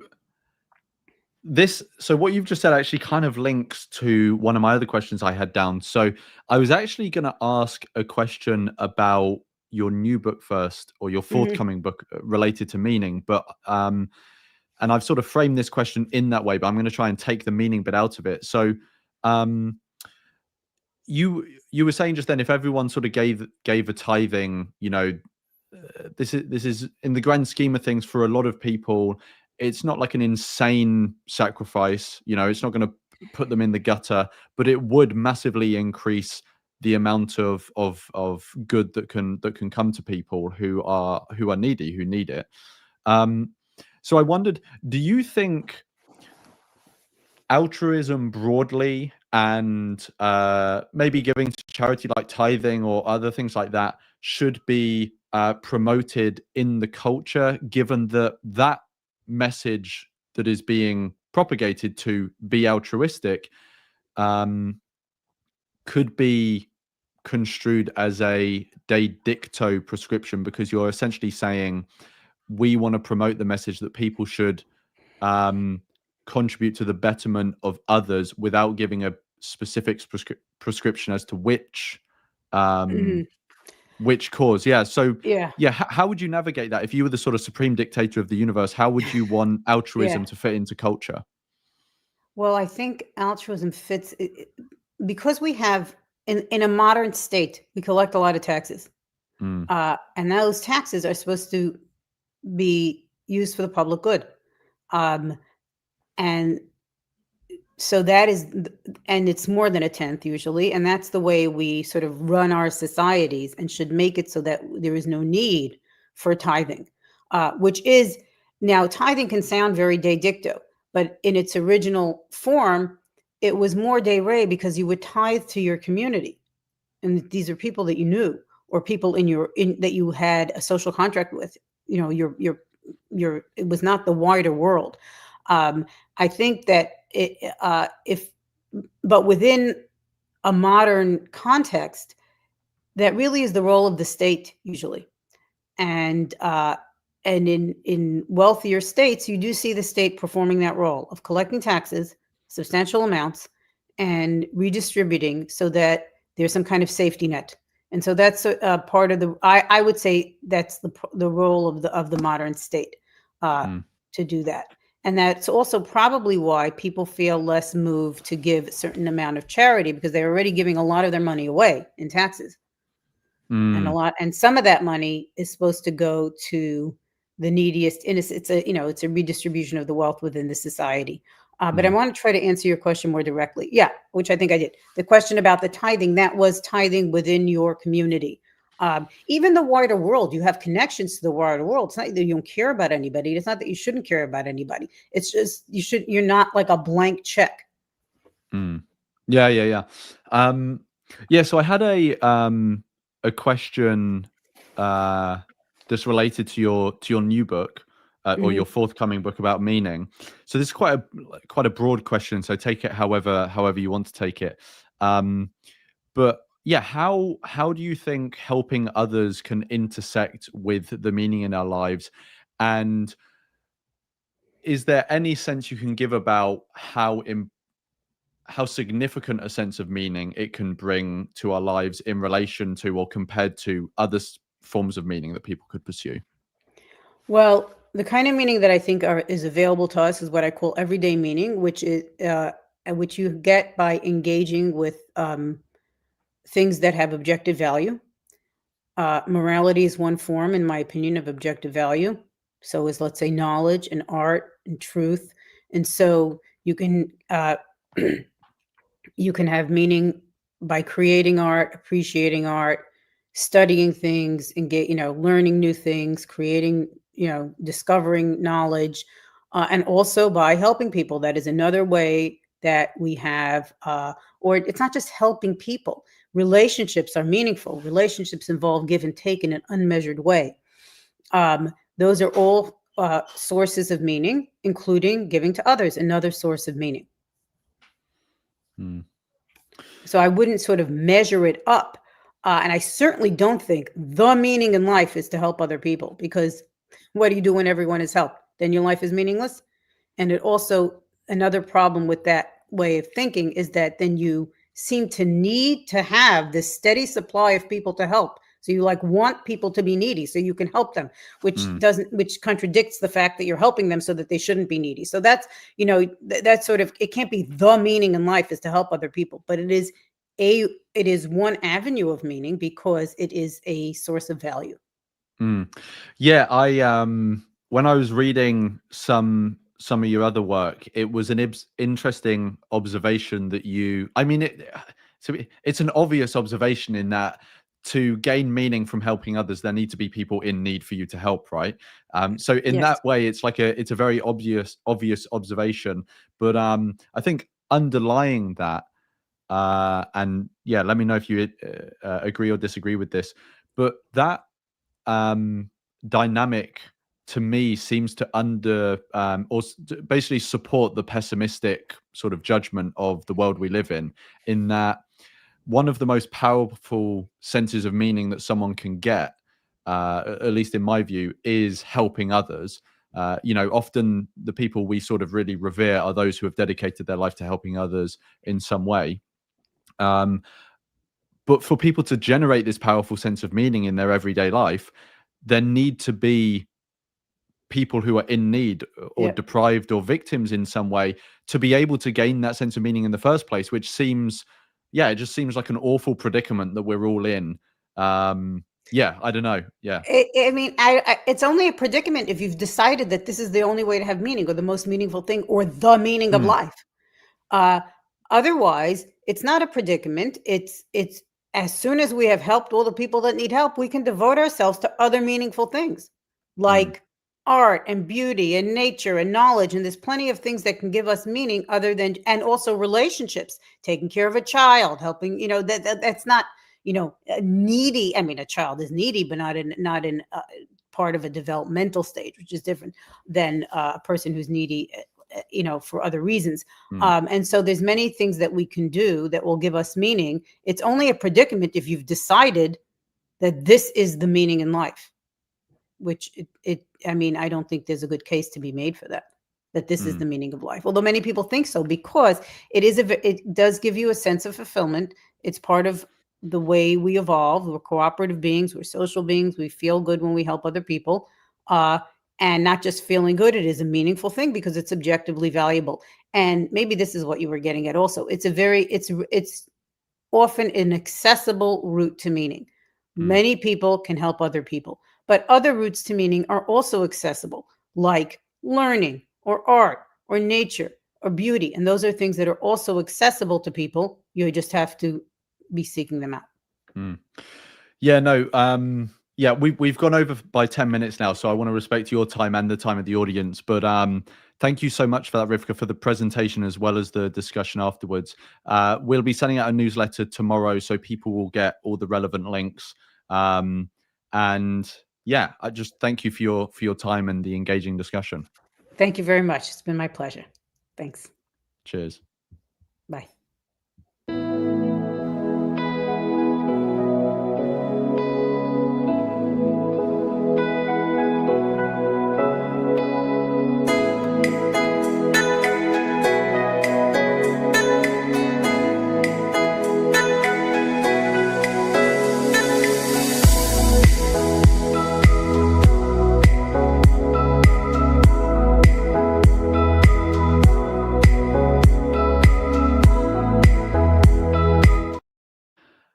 Okay, welcome to the closing remarks. John, how are you feeling? We're now getting to see you.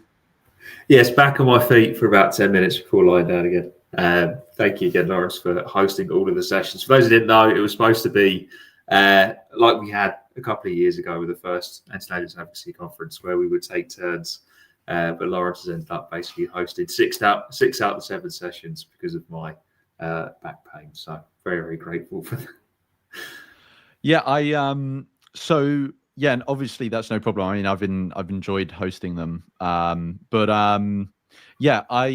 one thing I quickly wanted to note on, because we really haven't mentioned it much today, is the fundraiser. Yes. And I think one of the reasons we maybe didn't mention it as much today is because obviously we've already met the goal, which is amazing. I'm going to share my screen just so we can actually have a look at the fundraiser together. So yeah, hopefully everyone can see that now.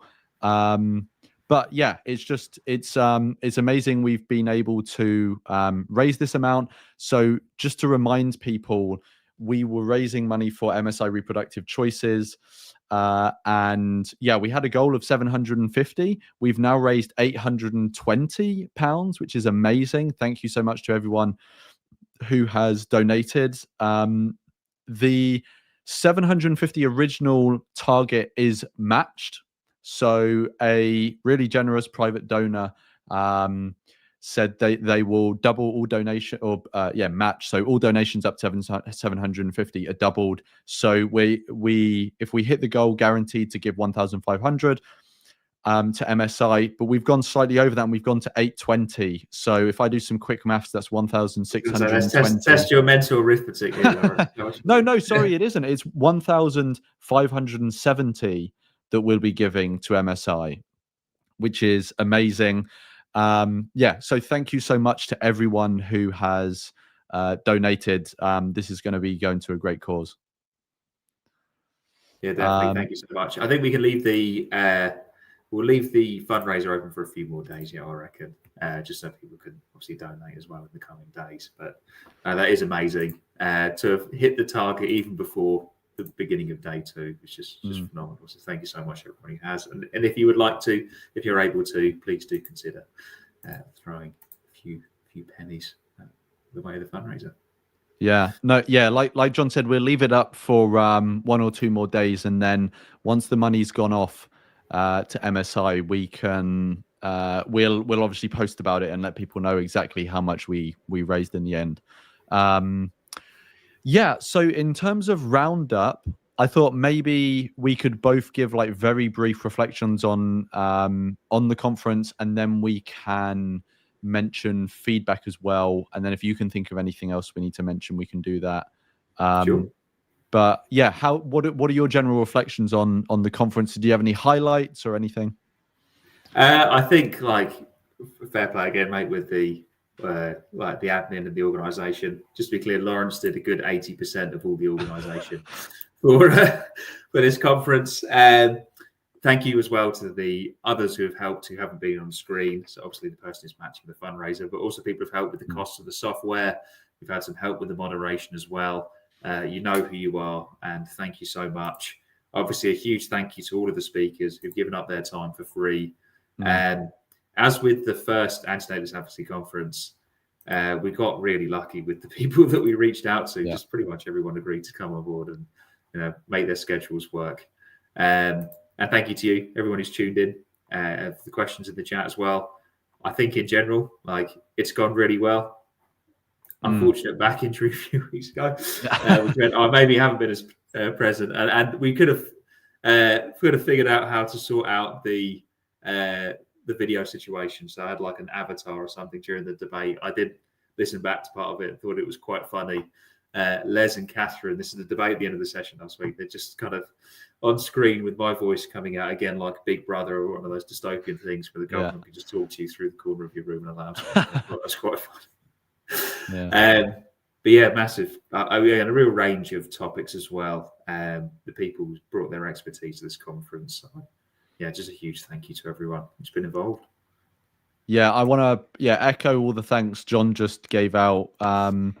And yeah, I really enjoyed talking to all the speakers. I wish we had more time, because especially with the sessions where there was the speaker had a presentation, the discussion afterwards was obviously truncated by that, which obviously is no fault of the speaker at all. I mean, it was amazing, the presentations they gave, but maybe we could have planned a bit more with timing, but still, I enjoyed all of them. It was I enjoyed the diversity as well, because we had all sorts. We'd go from talking about like what are the extent of our duties to then much more sort of like in real world sort of things like finance with Dr. J, and then the debate. So it was super varied. I enjoyed all of it. Cool. So in terms of feedback, so like last year, we are going to be sending out a form. It'll be much like the question form. Just we'll send out a link, click the link, and then if you have, it'll take like less than 5 minutes. So if you have like a few minutes, then please fill that in once it's sent out, with any feedback, good, bad, whatever. If there is bad feedback, then obviously please let it have a constructive bent, so we know how we can improve on things like that. Feel free to make fun of Lawrence. Extra kudos if you do that. Yeah. The more swear words, the better. But apart from that, do you have anything else for Roundup? I think that's pretty much it. I don't think so. I think the feedback we got last time for those who did fill out the survey was really helpful. Got some great suggestions around topics. I agree with your point there, Lawrence. Maybe longer sessions, because I realised we didn't get to all the questions that we got through. So apologies if your question didn't get read out. But yes, hoping to do another version of AAC again. So keep your eyes peeled for that. Cool. I think that is everything. Just as a reminder for everyone, all the sessions were recorded. So if you missed them at all, then we'll be releasing them as individual videos. Obviously, on the live stream tab on AA YouTube channel, if you go to the live tab, obviously the live streams are there, so you can watch the live streams in full there, back as recordings. But we'll also be releasing them as like individual sessions as well, so they'll be easier to watch. They're not lost somewhere in the bulk live stream. But I think that's everything. So unless you have anything final to touch on, John, we can end it there. Yeah, sounds good. Again, thanks again, everyone. And please do subscribe to the newsletter. Just post the newsletter in the chat. Yes, and great. As mentioned, if you would like to throw a small donation to the fundraiser, we'd be super grateful. But again, thank you everyone for tuning in. Nice, amazing. All right, thank you again, everyone, and we will catch you at whatever the next thing is that we catch you at. Cheers, everyone.